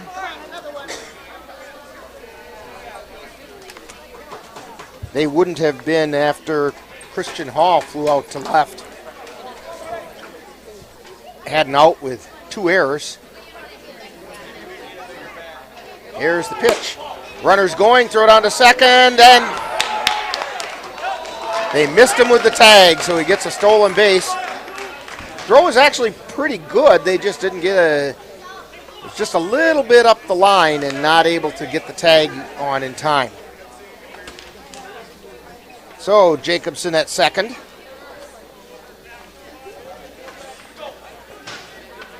Steinmetz at the plate. This is Lucas Steinmetz. Here's the pitch, swing and a miss for strike 3.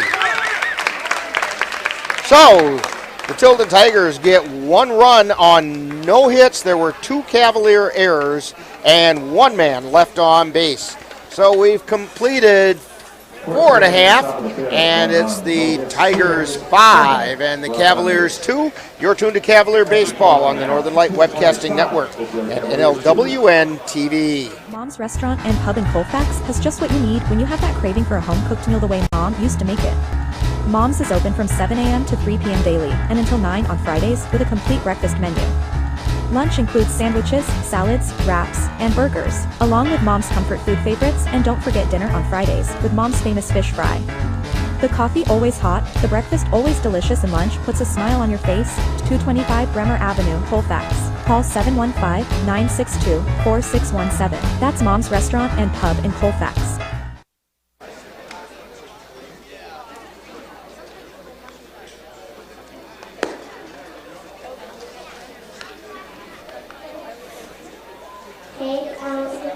And we start the bottom of the 5th inning. Cavaliers have to get a little something going here.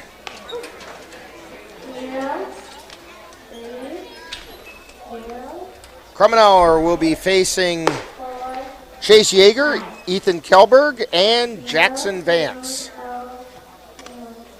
030545.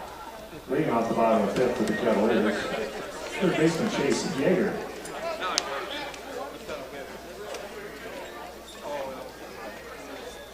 Yeager grounded to third his first time up.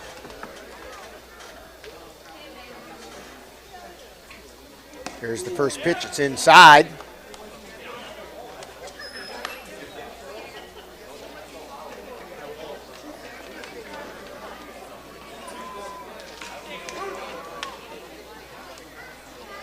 Krummenauer into the wind. And the pitch. Inside, ball 2.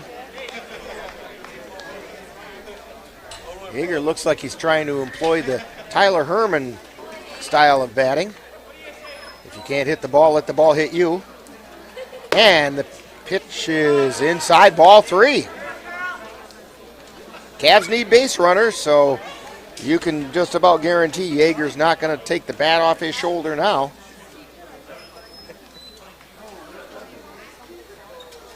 Here's the wind and the pitch. That's a called strike.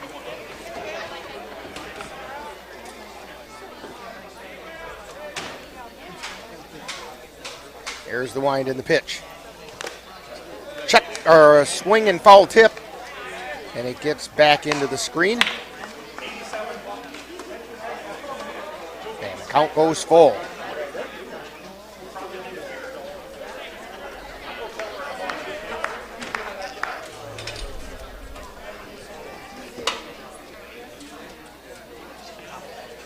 Now we have a wind and the payoff pitch. Fly ball out into right field, foul territory. Over to make the catch is Nolan Byer.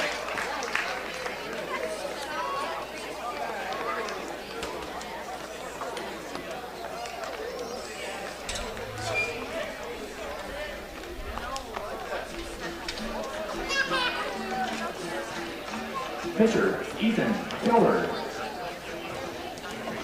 That's going to bring up Ethan Kelberg.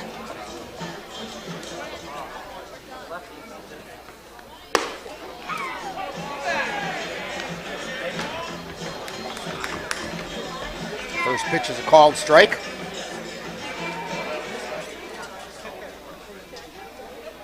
Here's the wind and the 0-1 pitch. Inside. 1 ball, 1 strike.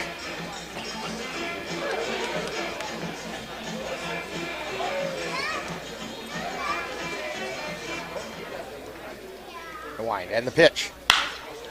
Fly ball out into center field. Ben Steinmetz circling, coming in, makes the catch.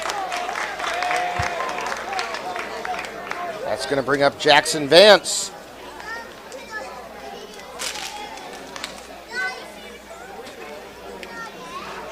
Cavaliers trailing 5-2. We're in the bottom of the 5th. Scheduled for 9 tonight.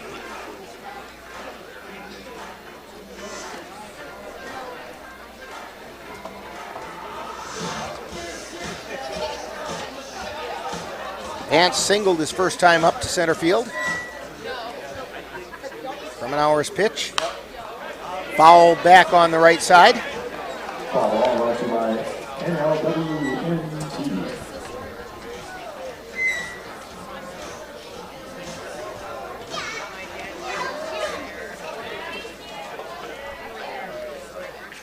And short looper moving over to make the catch, second baseman Christian Hall for the 3rd out of the inning. So for the Cavaliers, no runs, no hits, no errors, and nobody left on base. We've completed 5, and it's the Tilden Tigers 5 and the Eau Claire Cavaliers 2. You're tuned to Cavalier Baseball on the Northern Light Webcasting Network and NLWN-TV.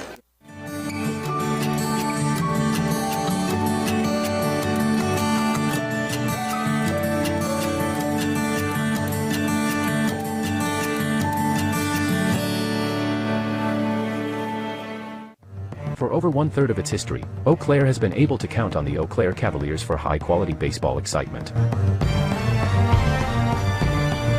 Come be a part of Eau Claire's legacy with your hometown Eau Claire Cavaliers. Home games are at historic Carson Park. To plan your day of affordable family fun, check out the Cavaliers on Facebook. Or go to the Cavalier website at www.eauclaircavaliers.org. Meet the scan, a simple procedure whose mission is to detect lung cancer early.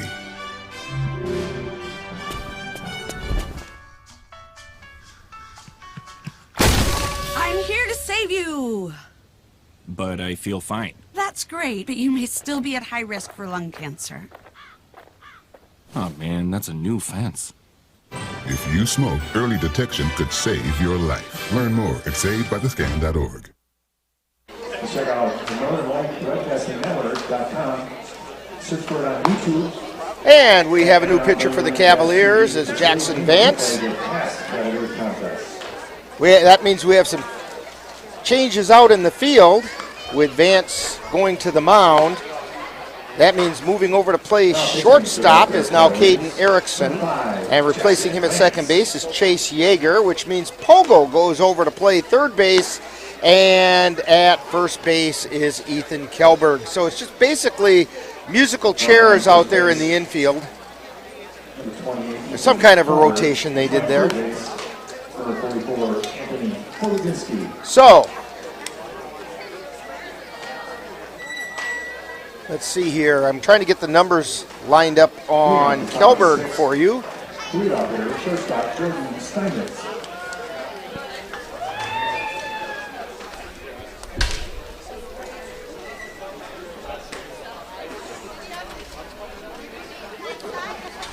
Okay, I think we have him here. Kelberg went 5 innings. He gave up 5 runs, 4 of which were earned. On 7 hits, walked 2, struck out 4. And a bunt down the third baseline. Pogo picks it up, throw over to first, and not in time. And beating out the bunt for a single is Jordan Steinmetz. Center fielder Ben Steinmetz. And that's going to bring up Ben Steinmetz. Struck out his last time up, struck out looking. He's also singled to center and also did a sacrifice bunt back in the 3rd inning.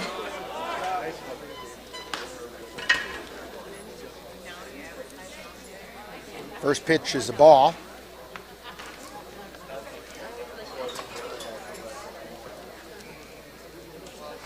Pitch by Vance, and it's a foul ball called.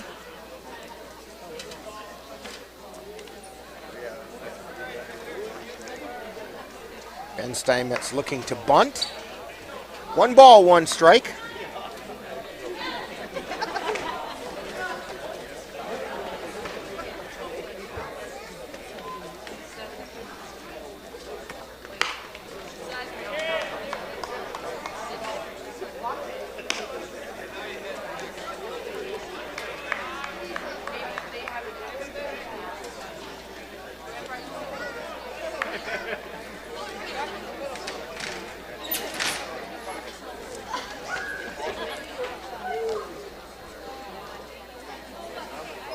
And the pitch, grounder over to second, tags out for 1 and throws out for the second one. That was Yeager. Now, did they make the tag? Now he's standing on second, and I think the umpire said he was safe at second, that he missed the tag, but he did get the throw over to first. So, it goes as a 4-3 put out to Ben Steinmetz, and Jordan Steinmetz is on second. Brings up John Shook, who is 1 for 2. Single to left, popped to third, and also hit a sacrifice fly to left. So he's got a couple RBI today. Vance pitches, gets past Timon, and over to third goes Jordan Steinmetz.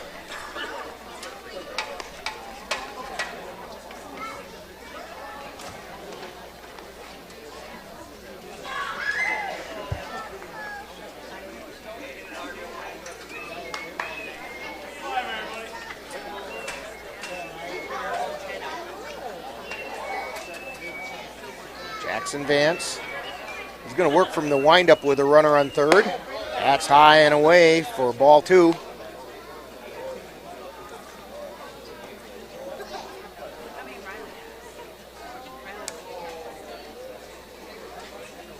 There's the wind and the fire. It catches the outside corner for a strike.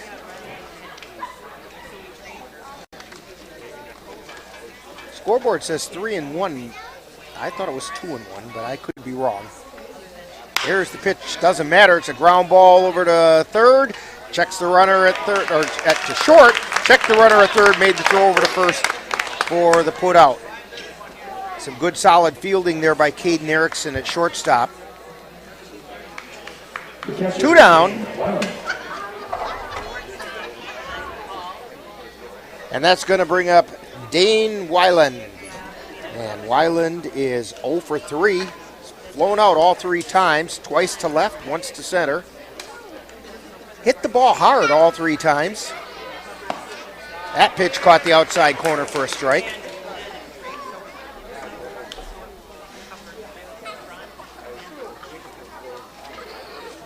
And here's the wind, the 0-1 pitch. Just a little bit low.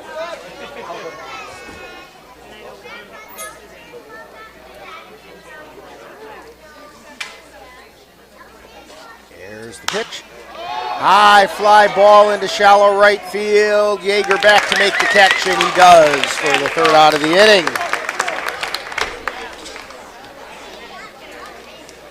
So, for the Tilden Tigers, no runs on 1 hit. There were no errors and 1 left on base.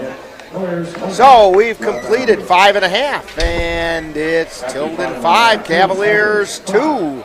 You're tuned to Cavalier Baseball on the Northern Light Webcasting Network and NLWN-TV. For a better way to bank, switch to Royal Credit Union. Royal Credit Union is a financial co-op, not a corporation, so we return earnings to our members. That means you get low or no fees for account services and better rates on deposits and loans. You'll also have all the digital tools you need at your fingertips, so managing your account is easy. Royal is ready to help you discover the credit union difference. Switch to Royal Credit Union today at rcu.org/difference. Insured by NCUA.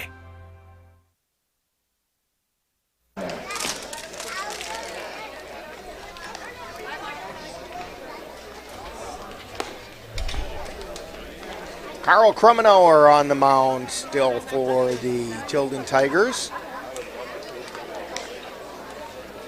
Starting basically his 3rd inning of relief.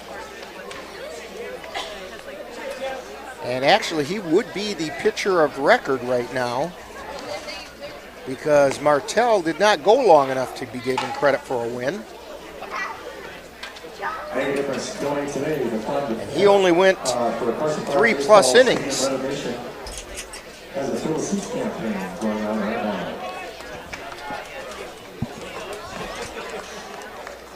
Leading off for the Cavaliers.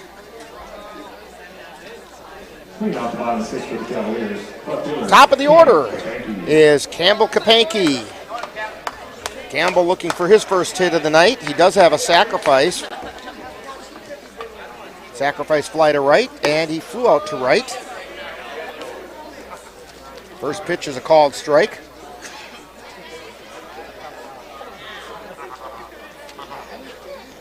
There's the wind and the pitch. High rainmaker to the shortstop, and Jordan Steinmetz makes the catch.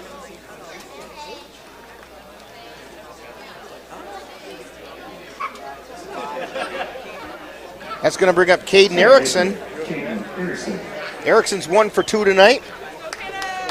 Popped out to second and then doubled to right field. First pitch is inside. Erickson now over at shortstop after the musical chairs happened last inning with the pitching change. There's the wind and the pitch. Called strike. Erickson steps back in. 1 ball, 1 strike, 1 out. Here's the wind and the pitch. That was inside, and they're saying it got him in the elbow.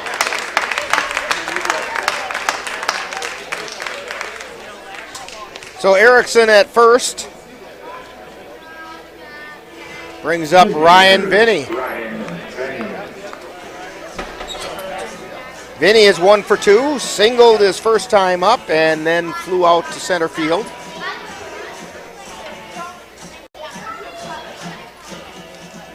And Vinny waiting for the pitch. High chopper over the first baseman's head out into right field. Vinny checks in at first, and Caden Erickson never slowed down and gets all the way over to third.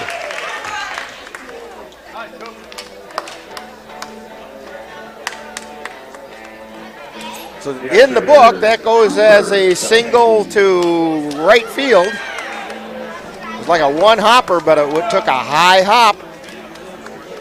And Nolan Byer could only watch it go over his head. Brings up Cooper Kapanke. He's 0 for 1, struck out. He also drew a walk. Here's the pitch. Check swing, and threw for a base hit. That was an oops base hit, but he'll take it. And he checks in at first. Ryan Vinny goes over to third, and in to score is Caden Erickson.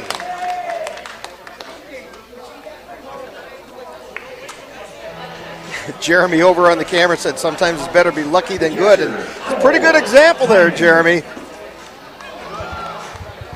Brings up Cole Timon. Timon is 0 for 2. Flew out to left field and popped to the second baseman. And the pitch. Line shot out into left field. Left fielder Steinmetz comes in, but coming in to score on the sacrifice fly is Ryan Vinny.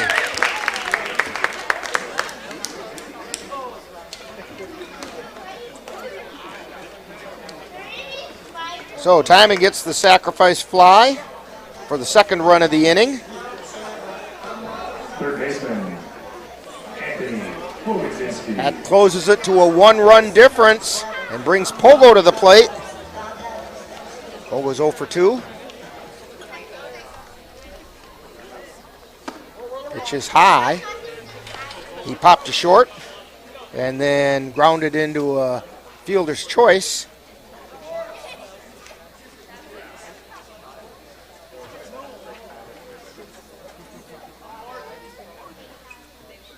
And the pitch.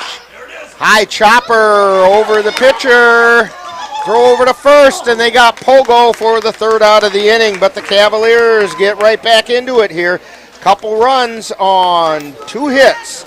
There were no errors and 1 left on base.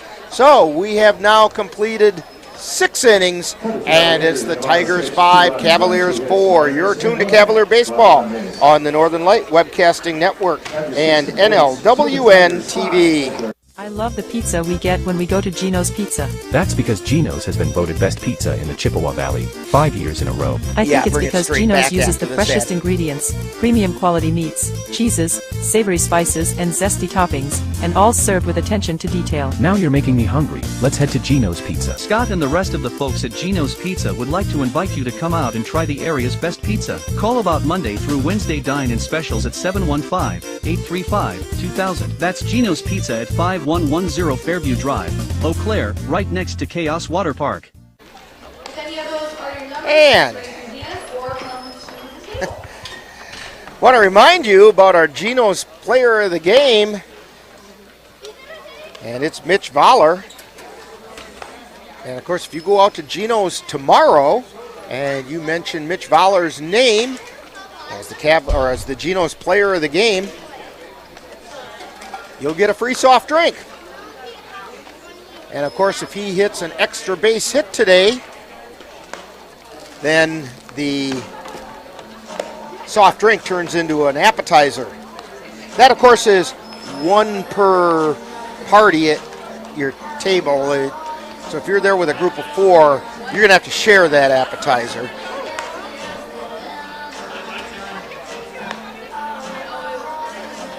Jackson Vance still on the mound for the Cavaliers as we head to the top of the 7th inning.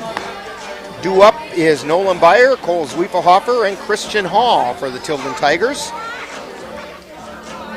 Bring off the top of the 7th for the Tigers, first baseman, Nolan Byer.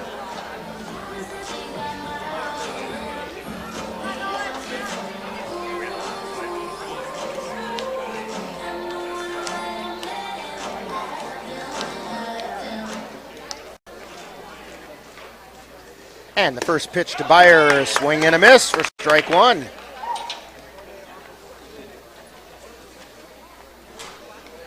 chase that high fastball on the outer part of the plate. There's the pitch. That one was right down the center stripe on Water Street. 2 strikes is the count to Nolan Byer. And a foul off on the right side. That foul ball brought to you by Royal Caribbean and RCU Foundation. RCU Foundation awards grant funds to organizations and communities that RCU serves. See rcu.org/foundation for details. Here's the wind and the 0-2 pitch. Swung on a miss. Ball was dropped by Timon, throws it down to first to complete the strikeout. And Byer goes down on strikes. In fact, that's how it happened the last time he struck out. It was Nolan Byer that got to make that attempt his last time too. We got some action going on down in the bullpen for the Tigers. Cole Zwiefelhofer at the plate. He's 2 for 3. First pitch is a ball. Single to center, single to right. Got on an error.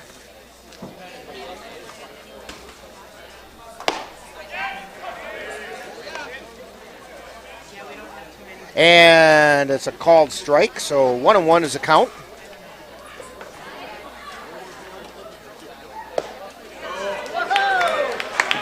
And strike 2. Noah Hansen is the person warming up down in the bullpen.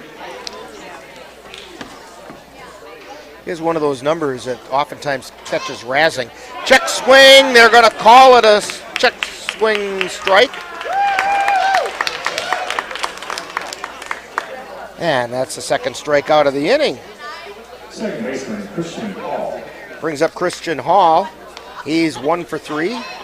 Grounded into a fielder's choice, flew out to left and singled to right. But Hansen's number, he wears number 71. People say, is that your number or your batting average? Or if it's a pitcher, they'll say, is that your ERA? Ooh. It can get pretty mean. At the plate is Christian Hall. First pitch was a strike, swing and a miss for strike 2.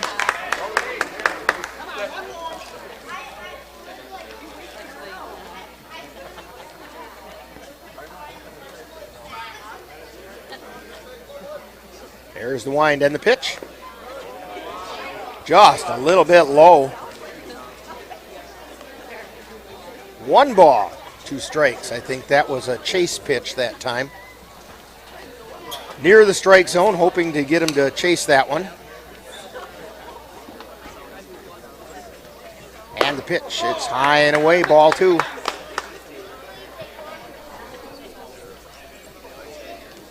Two balls, 2 strikes, 2 down. We're in the top of the 7th. There's the pitch. That one's in the dirt. Count goes full. Now this is what you don't want to do as a pitcher. You get an 0-2 count on a hitter, and all of a sudden now it's a full count. There's the wind. And the payoff pitch. Outside, ball 4, and he lost him. Christian Hall is down on first now, and Jake Jacobson comes up. He's 0 for 2. Grounded to second. He also grounded into fielder's choice, second to third. He got an RBI on that, though. He also walked and scored. Pinch runner for Christian Hall is number 10, Alex Ruff. And we have a pinch runner, Alex Ruff. And a short looper catch is made by Chase Yeager.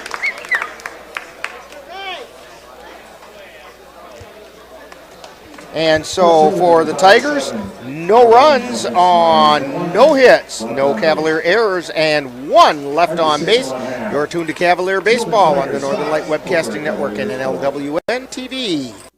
When it comes to making plans, you are the best. What about those barbecues you plan in detail for your family? or your daughter's first costume party. It was out of this world. The same way you plan each detail for those moments, start planning to protect you and your loved ones from a natural disaster. Sign up for local weather and emergency alerts. Prepare an emergency kit and make a family communications plan. Protecting your family is the best plan you can make. Last week, Brandon met a girl on a dating app. One day after work, he finally found the courage to ask her out. No answer. He started to panic. Was he being too pushy? Maybe it was too... Hey, sorry I didn't respond. I was driving. I would love to go on a date. How does tonight sound? Brandon tried to play it cool, but inside he knew. A girl so smart, so responsible. She must be a keeper. And we head to the bottom of the 7th inning, scheduled for 9 tonight. Tilden on top, 5-4. Leading off for the Cavaliers. Now batting for the Cavaliers, number 13, Connor O'Reilly. And batting in Mitch Voller's place is Connor O'Reilly.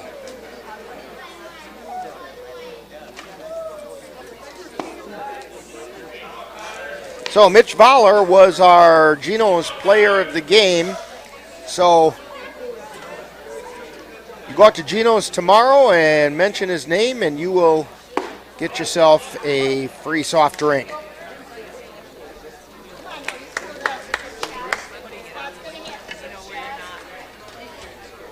One ball and one strike to Connor O'Reilly.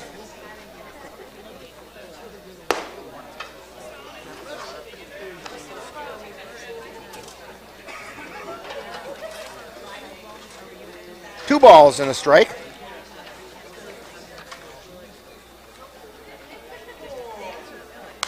And the ball's fouled back, so it's now 2-2.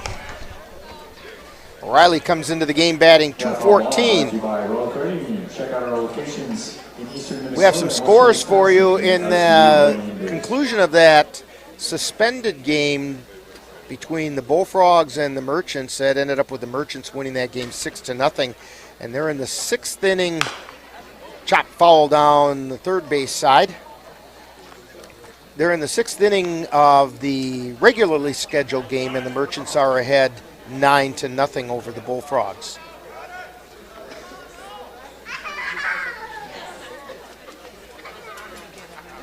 Two balls, two strikes to Connor O'Reilly. Here's the pitch. Swing and a miss for strike 3. That's going to bring up Chase Yeager, who's now the second baseman. Third baseman, Chase Yeager.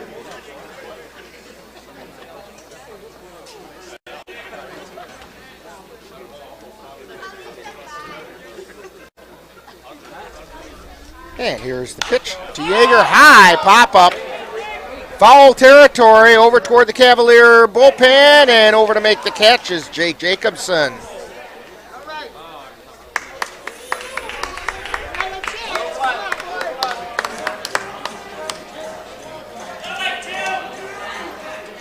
Well, did he drop it? Evidently, he dropped it. Yes, he did. I thought he caught it, but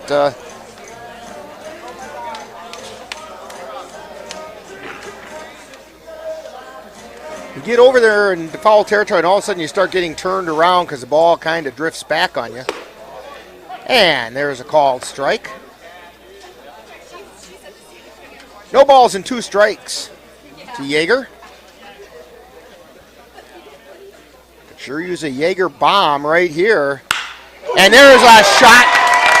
We'll take a Yeager shot, too, right up in the center field.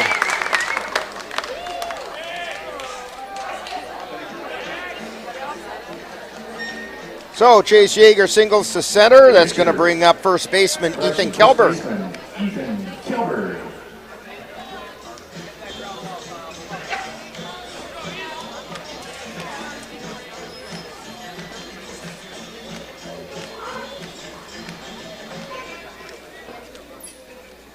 Quick peek over at first, and the first pitch to Kelberg is outside for a ball. Kelberg is 1 for 2.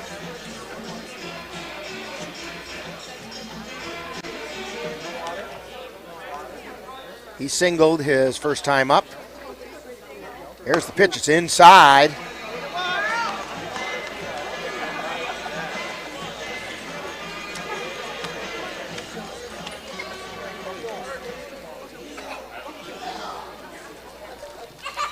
Here's the pitch. Inside. Oh, they called a strike over the inside corner.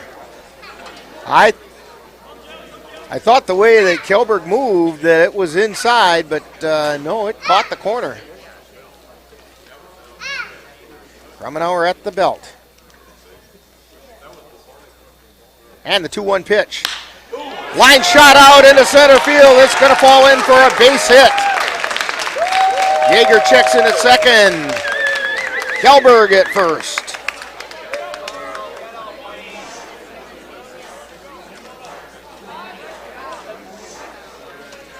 So with 2 on and 1 out, it brings up Jackson Vance. Jackson Vance. And we do have a courtesy runner. Now this is interesting that they can bring in a courtesy runner for him as he was the pitcher, but he isn't the pitcher any longer.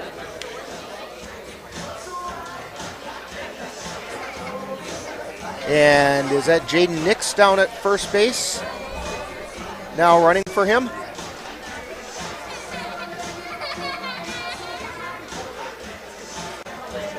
Oh, Tucker Spragia is down there running at first base. That's who that is. And a line shot through the hole out into left field. Rounding third and coming in, trying to score, and he makes it in safely. Chase Yeager comes in to score. Spragia checks in at third.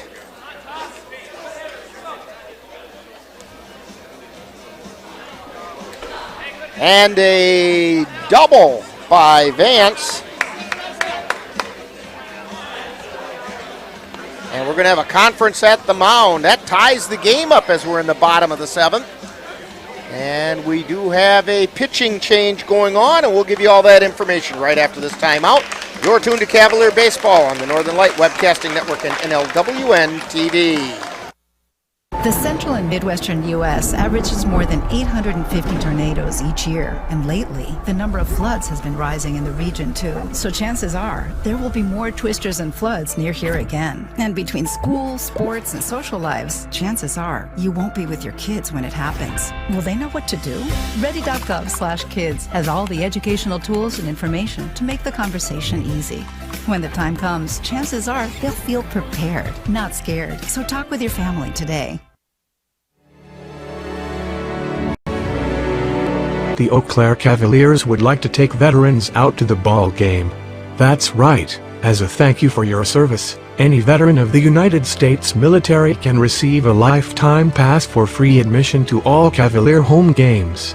Just come to Carson Park with your veteran identification, and the Cavaliers will issue you a free lifetime pass to all Cavalier home games. That's just the Cavaliers' way of saying thank you for your service. Maybe you can make retirement happen. After all, you made her college years happen. Opening that education savings account when she was little. Spearheading a campus tour. And another, and another, and another, and another. Bam! Deciphering financial aid. She was like, what? And now she's like, you aced planning for college. Now get the tips you need to get on track at aceyourretirement.org. Back here at Carson Park, and now the pitcher on the mound is Noah Hansen.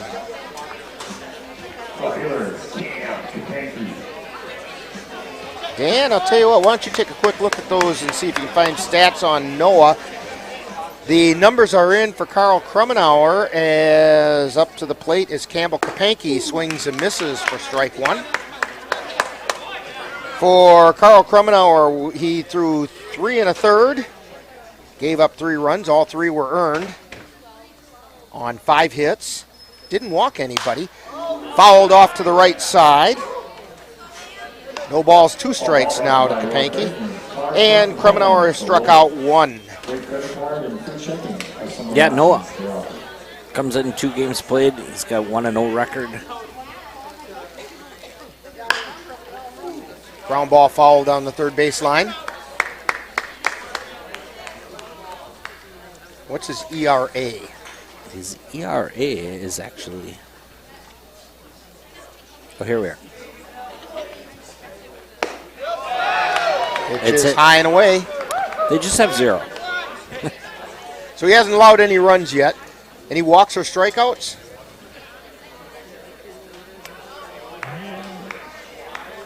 Nine strikeouts. Line shot out into center field. Falls in for a base hit. And to score are 2 for the Cavaliers.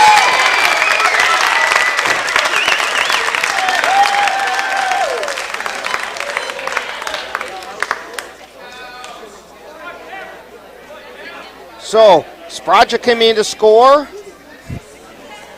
And also Jackson Vance came in to score as Kapanke singled to center field and got himself 2 RBI.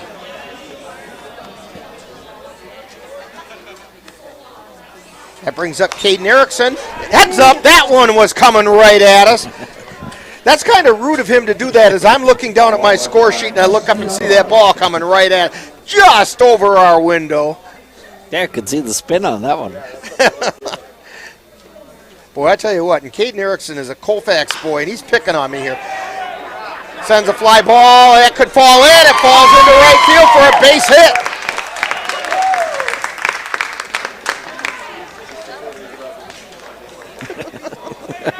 Yeah, we were crawling under the table on that one.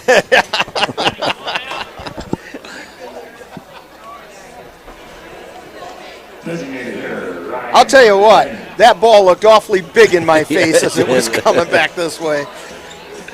All right, Cavaliers have 2 runners on. Kapanke at second, Erickson at first. Ryan Vinny at the plate. He's 2 for 3 tonight.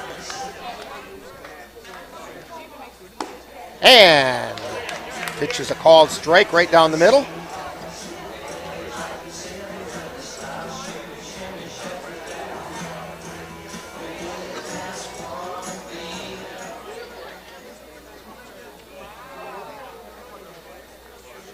And the pitch is a line shot out into left, foul, out of play.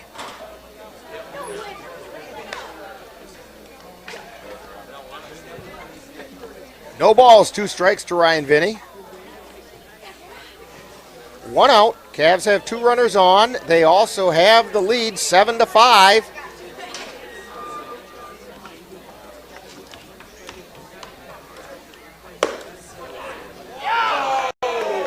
And a called third strike on Ryan Vinny. He didn't like that call very much.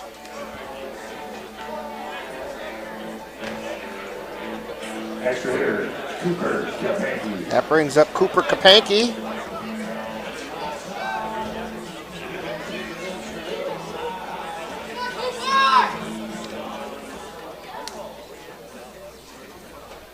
Kapanke is 1 for 2. And a foul ball off the mask of the catcher.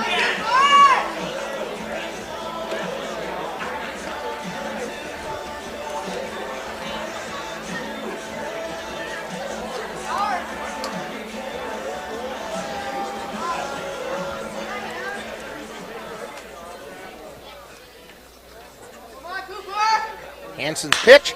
Long fly ball out into left center field. It's playable though, and underneath it on the warning track is Lucas Steinmetz. Boy, I thought Cooper got one there. Got just a hair under it, right in front of that Charter Bank sign.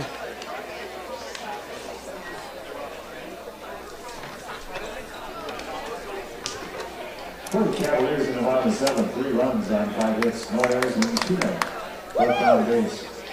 So for the Cavaliers, Cavaliers 7. Picked up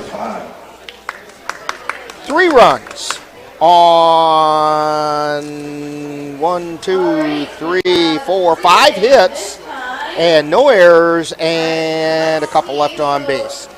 We've completed 7, Cavaliers 7, and the Tilden Tigers 5. 302-990. 302-990.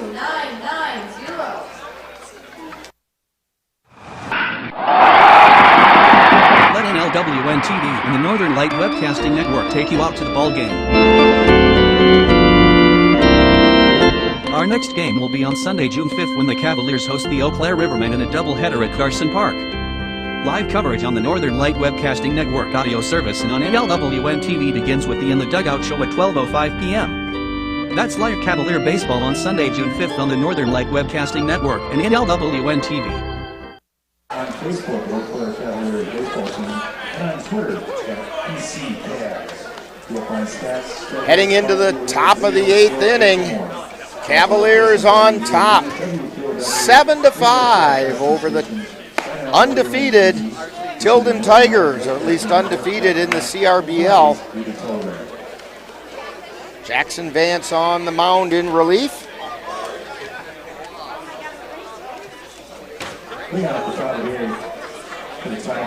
So, coming up for the Tigers, left fielder Lucas Steinmetz made that catch on that long fly ball by Cooper Kapanke.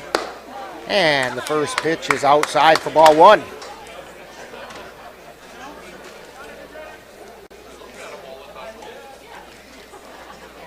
There's the wind and the pitch. That caught the inside corner for a strike. 1 ball and 1 strike.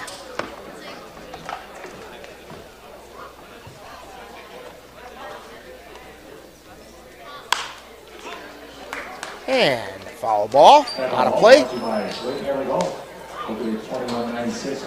1 ball, 2 strikes.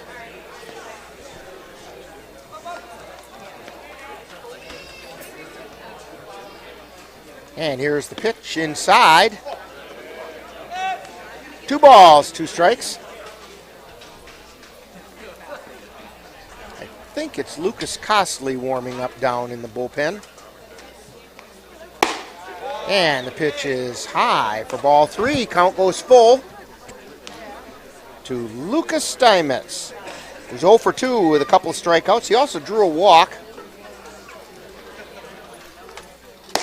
And called 3rd strike.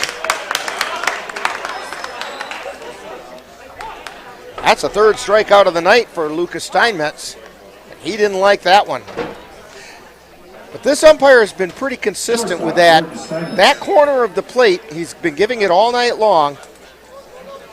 Back to the top of the order. This is Jordan Steinmetz. Jordan is 3 for 4 tonight. First pitch is a called strike. He singled to left, or check that, he singled to center, to right, and then singled over to third base. Here's the pitch. It was a bunt single to third, his last time up. Spraja is now playing at third for the Cavaliers. Pogo's back at first.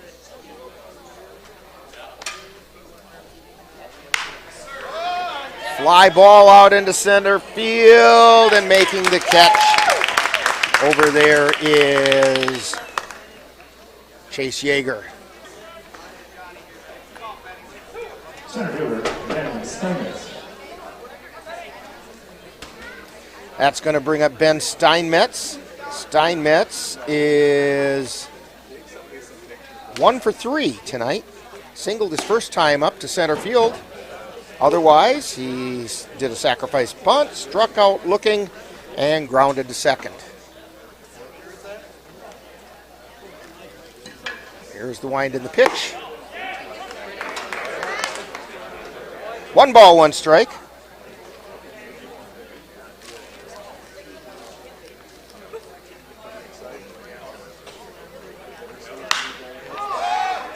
High fly ball out into right field. Making a diving attempt was Mitch Voller. It was in foul territory, but he sure put a lot of effort into that.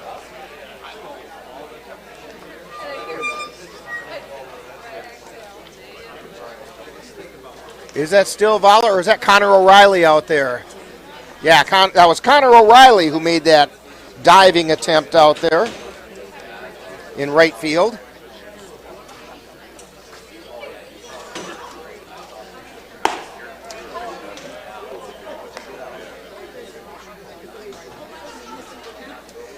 So the Cavaliers have Connor O'Reilly out in right field.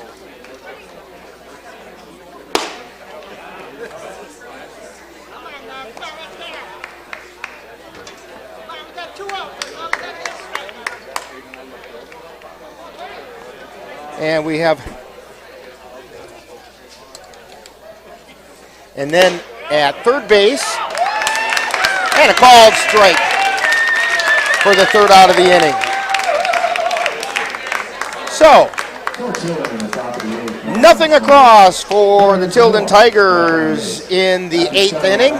No runs, no hits, no errors, nobody left on base.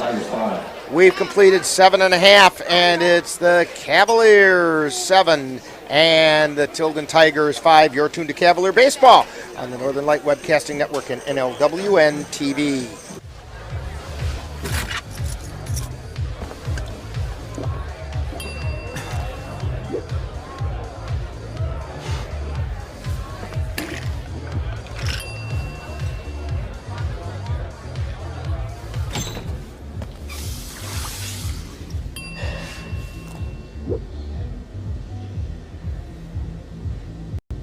If you need to do something to feel okay to drive, you're not okay to drive. Don't drive buzzed.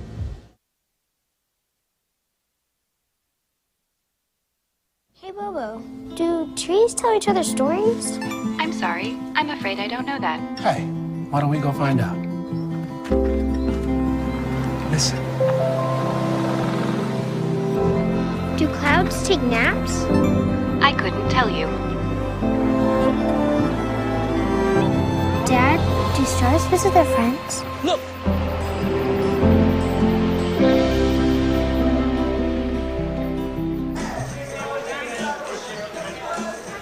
Back here at Carson Park, we head into the bottom of the 8th inning. Cavaliers on top, 7-5. And leading off for the Cavaliers will be catcher Cole Timon.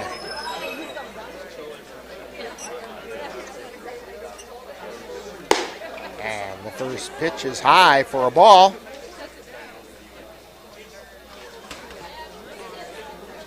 Timon's 0 for 2. He did hit a sacrifice fly. Here's a fly ball out into center field, but it's an atom ball right out there to Ben Steinmetz.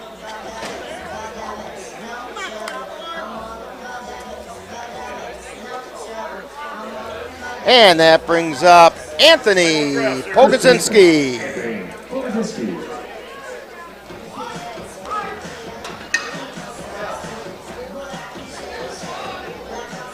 There's the wind and the pitch by Hansen. It's a called strike over the outside corner.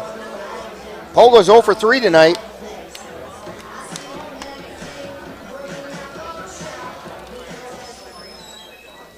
And the pitch is low for a ball.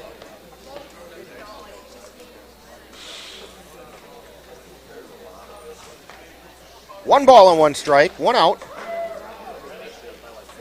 Here's the wind and the pitch. Fly ball out into left center field. It's going to fall in for a base hit. Polo trying to stretch it to a double. Yeah, they got him.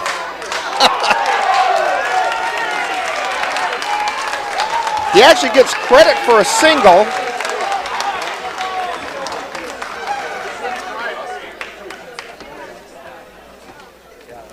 And it's a put out at second. 7-2, I believe that was the shortstop who made the play. So 7-6 on the put out. That brings up Connor O'Reilly. O'Reilly is 0 for 1, grounds it over to second base, picked up by Hall, throw over to first, and it's wide of the mark, and O'Reilly is safe.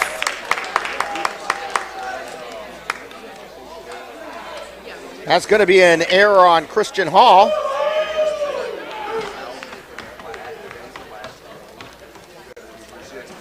As Nolan Byer stretches he might, just could not get to that. But the ball went out of play, so they are going to put Connor O'Reilly on second.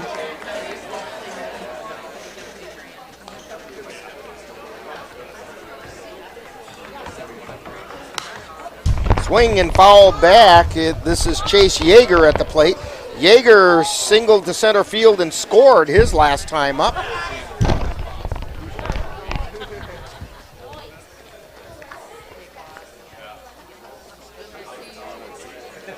Two down. Runner on second. Here's the pitch. Line shot out into center field, falls in for a base hit, rounding third, and coming in to score is O'Reilly. And he's safe. Throw out to second, and in safe is Yeager.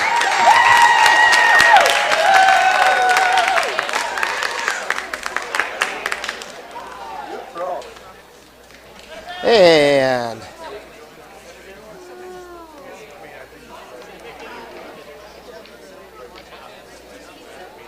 so O'Reilly scores, making the Cavaliers ahead 8-5. A little insurance is not a bad thing at this point, Dan. Yeah, good time for the bats to get hot. Spraja grounds it foul down the first baseline.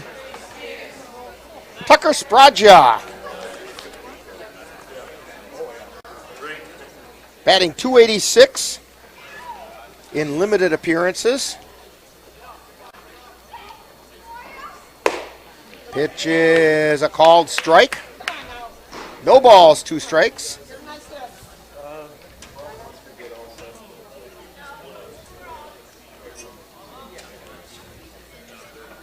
At the belt, and the pitch by Hansen. Line shot out into center field for a base hit.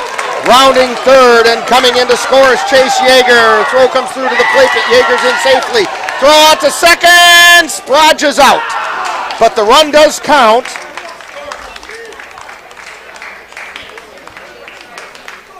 So Spraja gets credit for a single and an RBI. And then it's 2-4 on the putout at second base.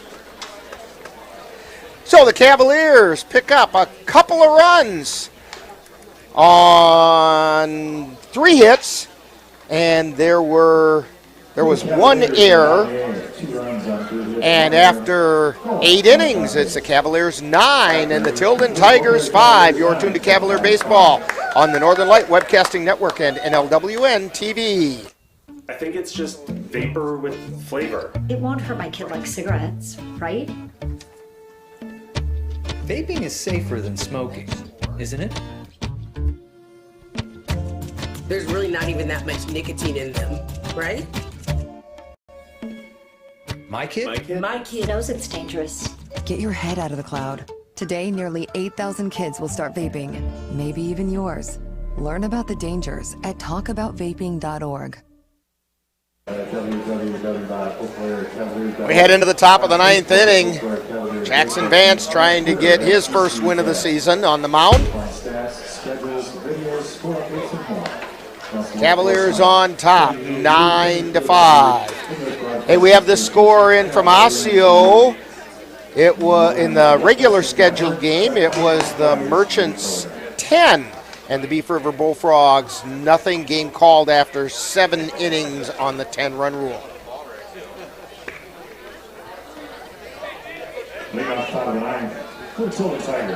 So, leading off the top of the 9th inning, John Shook, and John is 1 for 3 so far. Pitch is inside for ball 1. He popped to third, singled, hit a sacrifice fly to left field, and then also grounded to short. Pitch caught the outside corner for a strike. 1 ball, 1 strike.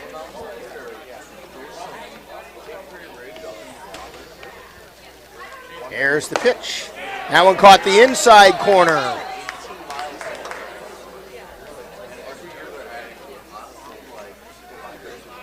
One ball, 2 strikes. Jackson Vance on the mound. He winds and fires. A little bit low. Ball 2. to John Shook, the right fielder.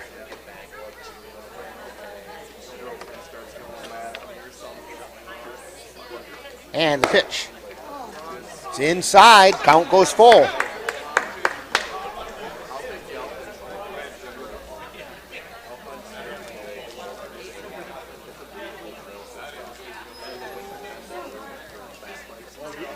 And the pitch.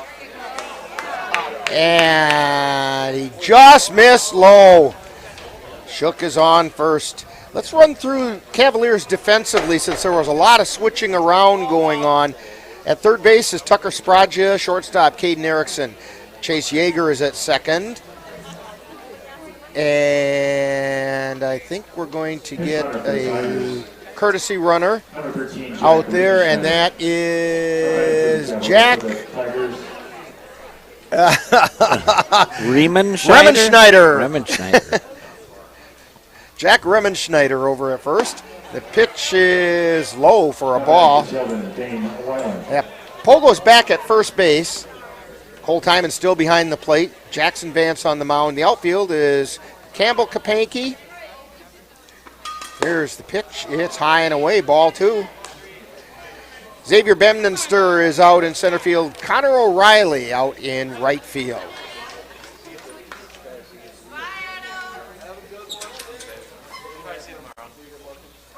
And the 2-0 pitch. That's a called strike on the inside corner. 2 balls, 1 strike. Nobody out, runner on first. As Remenschneider is over there. And it's fouled back out of play.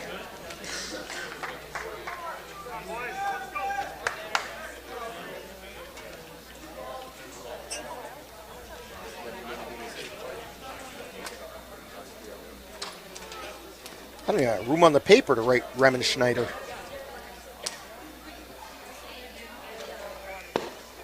And the pitch is a little bit low and the count goes full. Just think if that was on the back of the jersey. It'd have to go down both sleeves. Vance looks in for the sign, takes a peek over at first. And the pitch. Grounded foul down the third base line.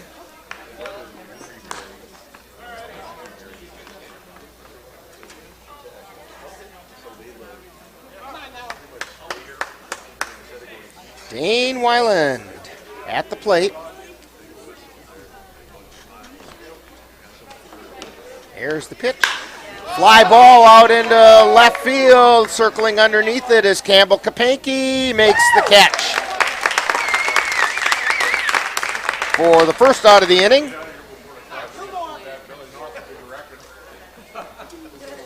Brings up Nolan Byer. Byer is 0 for 4 tonight. Struck out twice, grounded to second, and got on an error. He did score eventually when he got on that error.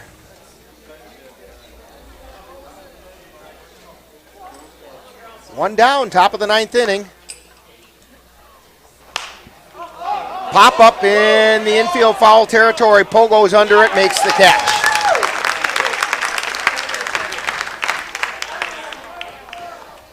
And that brings up Cole Zwiefelhofer. Last chance for the Tilden Tigers. He is 2 for 4 tonight. Singled twice.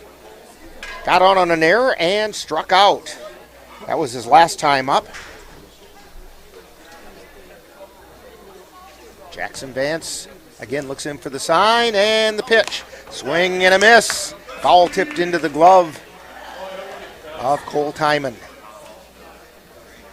No balls, 1 strike.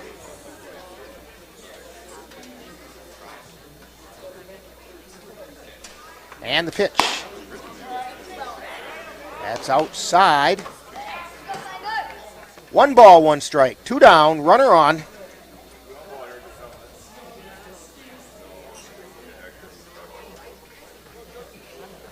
Here's the pitch. Chopper foul down the third base line. 1 ball, 2 strikes.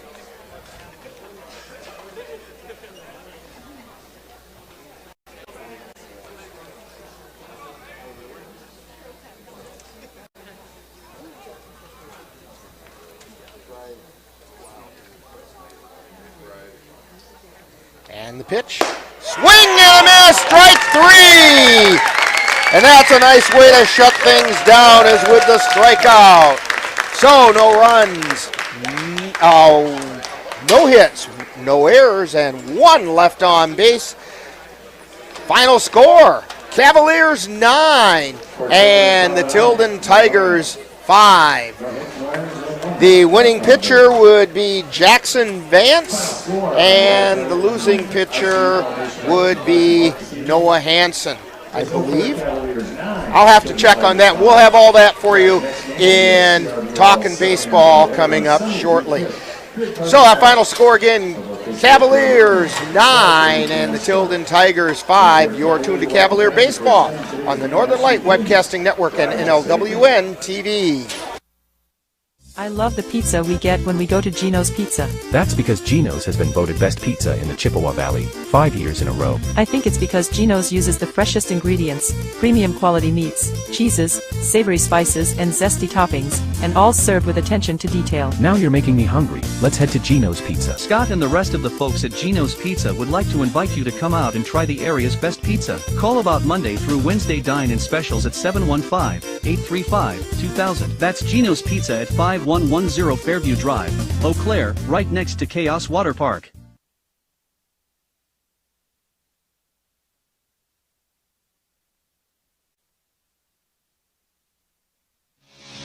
You've been watching NLWN-TV's presentation of Eau Claire Cavalier Baseball live on the Northern Light Webcasting Network. Stay tuned. Coming up next is Talkin' Baseball, with a look back at today's game.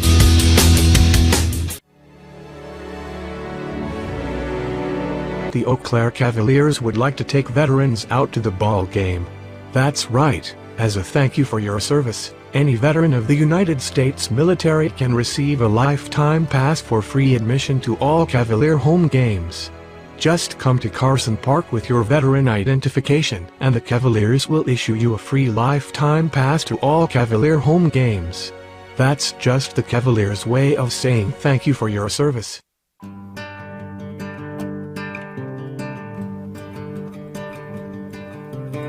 Time now for Talkin' Baseball with a wrap-up of today's Eau Claire Cavalier game. And now, back out to the ballpark.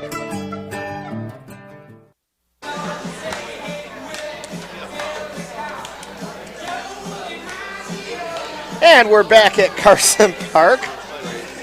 Rick Olson here along with Dan Petchow. Cassie Johnson on the computer and Jeremy DeGrosse on the camera tonight.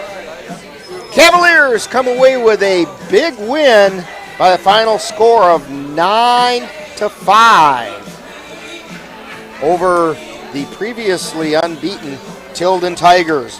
That win moves the Cavaliers' record to 4-4 overall, and they are 2-4 in the CRBL, and the Tigers are 4-1. The winning pitcher in tonight's game was Jackson Vance. He threw 4 innings, gave up no runs, 1 hit, 1 walk, and 6 strikeouts. Losing pitcher was Noah Hansen for the Tilden Tigers. Cavs showing some life here, Dan, as they're starting to play some ball like we've expected. Yeah, last couple of games the bats got hot. Defense is starting to pick up. Pitching is getting better. And so, we've got a little bit of Cavalier baseball to look forward to this summer as they're going to try and claw and scratch their way back into the CRBL race. But that is a really big win for them tonight. And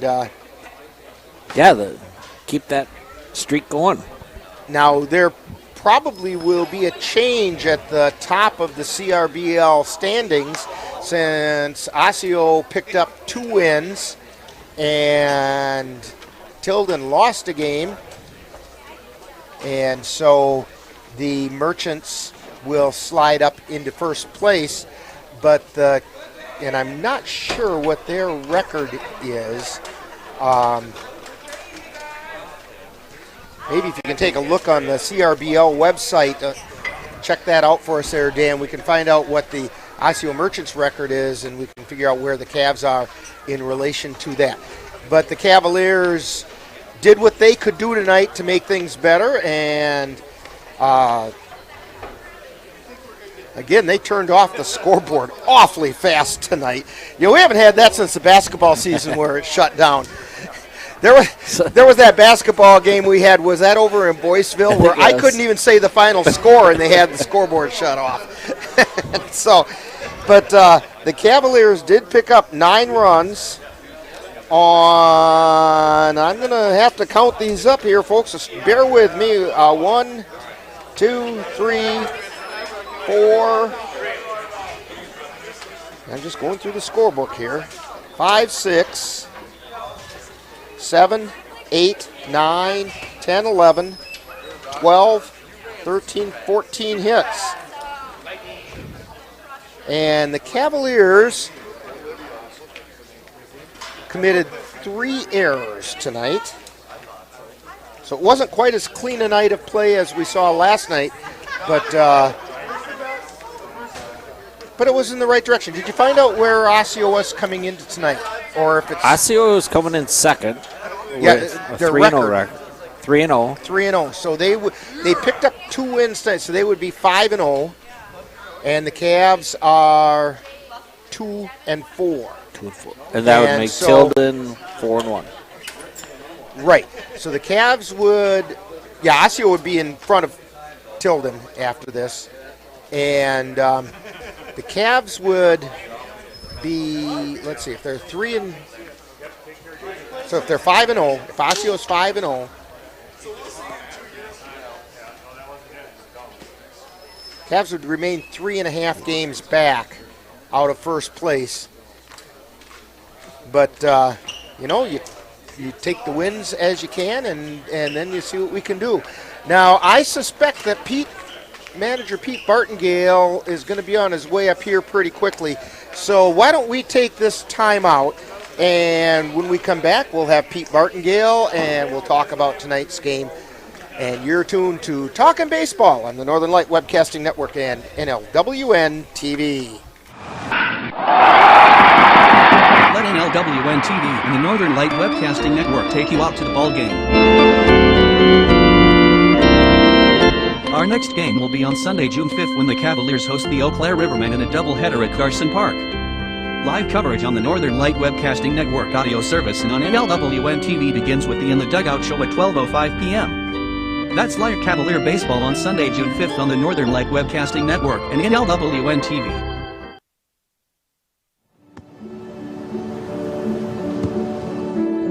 I don't remember how it started. Go to that. Our back and forth. It always came back. You probably don't remember what you told me. That was perfect. But I heard every word.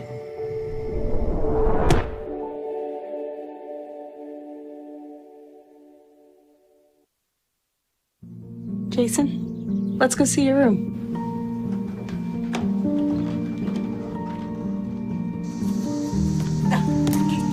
That's not right. How was it? Is it good?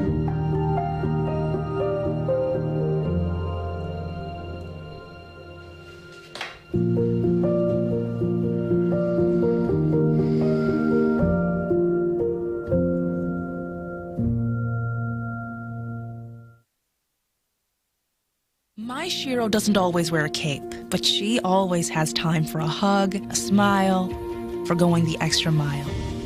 My Shiro stretches every dollar, puts in long hours, puts others first. But now it's your time, Mom.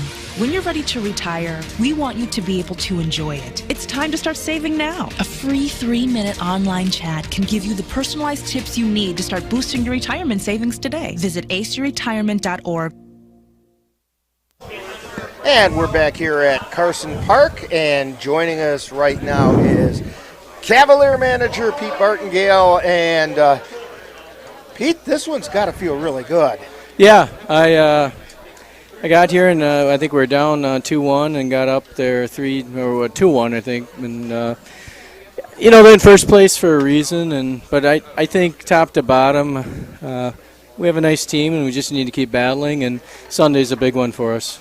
Yeah, but holy cow, you guys really all the way through just kept scrapping and playing and scrapping and playing, and then towards the end of the game, you guys made it pay off and put some runs across the plate and came away with the W. It's always nice to put that one in the left-hand column. Yeah, Vance had a big hit there, I believe, right down the third baseline, and we were aggressive sending guys around third. And Vance really came in and pitched well. Kind of wondering why we haven't pitched him to this point. So that is some of the best pitching. According to my unofficial numbers, I have him with 4 innings, gave up no runs, 1 hit, 1 walk, and struck out 6. Yep. You'll take that any day. Yeah, he's probably going to get in the mix in our rotation here going forward because we have Ben Boda showing up on Sunday. He's going to be able to play now. The doctors are going to allow him to play. And then O'Brien comes back as well here after the World Series for junior college. So we should have our full team and be ready to go and compete for championship of the CRBL. And make a run at it. You dug a bit of a hole, so you got a little bit of climbing out to do, but things seem to be working in the right direction. You faced this Justin Martell, had pretty good stuff going on early in the game, but I made the comment to Dan that I was going to be really curious to see how the Cavaliers did against him the second time through the lineup, and that proved to be pretty prophetic because that's where you started getting at him, and they had to start going to the bullpen. Yeah, I really think we're better hitters than we've shown to this point. Our guys are just starting to relax and play amongst each other. I'd like to eliminate some of the fly balls in the power baseball. I kind of liked how their coach was dragging and bunting down third baseline. I think you'll see that from us down the road here because 1, 2, and 9 guys have to drag for me. But we just need to hit the gaps a little bit more. But we're going to give the guys a few days off, and we'll come back Sunday and go after the Rivermen. Well, congratulations tonight. 9-5 win over the Tilden Tigers, and you gave them their first loss of the season. That's got to feel pretty good, and you're crawling your way right back into that CRBL race. So way to go, Pete. Thanks, Rick, and I want to say hi to my sister in Boca Raton there. She kept me in touch on what was going on the last few days, so I appreciate it, Ange. So thank you. Hey, and hats off to our people down there in Florida. So, all right. All Thanks, right. Rick. Thank you very much, Pete. And you're tuned to Talking Baseball on the Northern Light Webcasting Network and NLWN-TV. Meet the Scan, a simple procedure whose mission is to detect lung cancer early.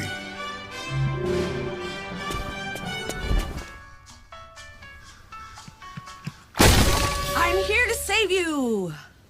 But I feel fine. That's great, but you may still be at high risk for lung cancer. Oh man, that's a new fence. If you smoke, early detection could save your life. Learn more at savedbythescan.org. And we're back here at Carson Park, just about getting ready to wrap things up. Cavaliers 9-5 winners over the Tilden Tigers. They move their overall record to 4 wins and 4 losses, back to an even 500 record. And their record in the CRBL is now 2-4. Any final thoughts there, Dan? Team seems to be getting the sync now, and big games coming up this weekend.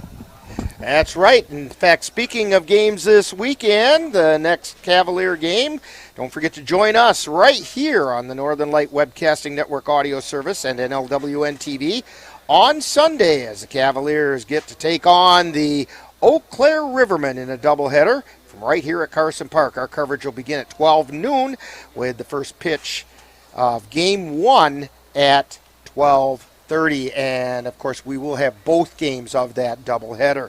Also, don't forget the Eau Claire Cavaliers want to remind veterans of the United States military that they can get a lifetime pass to all Cavalier home games simply by coming to Carson Park with your veterans identification, and the Cavaliers will be happy to issue you your lifetime pass. It's just the Cavaliers' way of saying thank you for your service. Also, today's Geno's player of the game was Mitch Voller. And you stop out at Geno's Pizza tomorrow and mention Mitch's name, you'll get yourself a free soft drink. He did not get an extra base hit, so you will get a free soft drink out there at Geno's Pizza. And Oh, yes. Also, today's Cavalier baseball game is brought to you by, as I said, Gino's Pizza, right next to Action City, and voted the best pizza in the Chippewa Valley for 5 years in a row. Midwest Environmental Consultants, lawn care and soil testing experts for the Chippewa Valley. Mom's Restaurant and Pub in Colfax, comfort food the way Mom used to make it. Callista Salon on Water Street in Eau Claire. Call 715-864-5332 for reservation. Muldoon's Menswear on Hastings Way, where the well-dressed men of Eau Claire shop, and Royal Credit Union, where they're different in a good way. Be sure to thank these fine sponsors for bringing you Eau Claire Cavalier baseball on the Northern Light Webcasting Network and NLWN-TV. So for Dan Petchow, Cassie Johnson, Jeremy DeGrosse, this is Rick Olson. Final score once again, Cavaliers 9, Tilden Tigers 5. You've been tuned to Talkin' Baseball on the Northern Light Webcasting Network and NLWN-TV.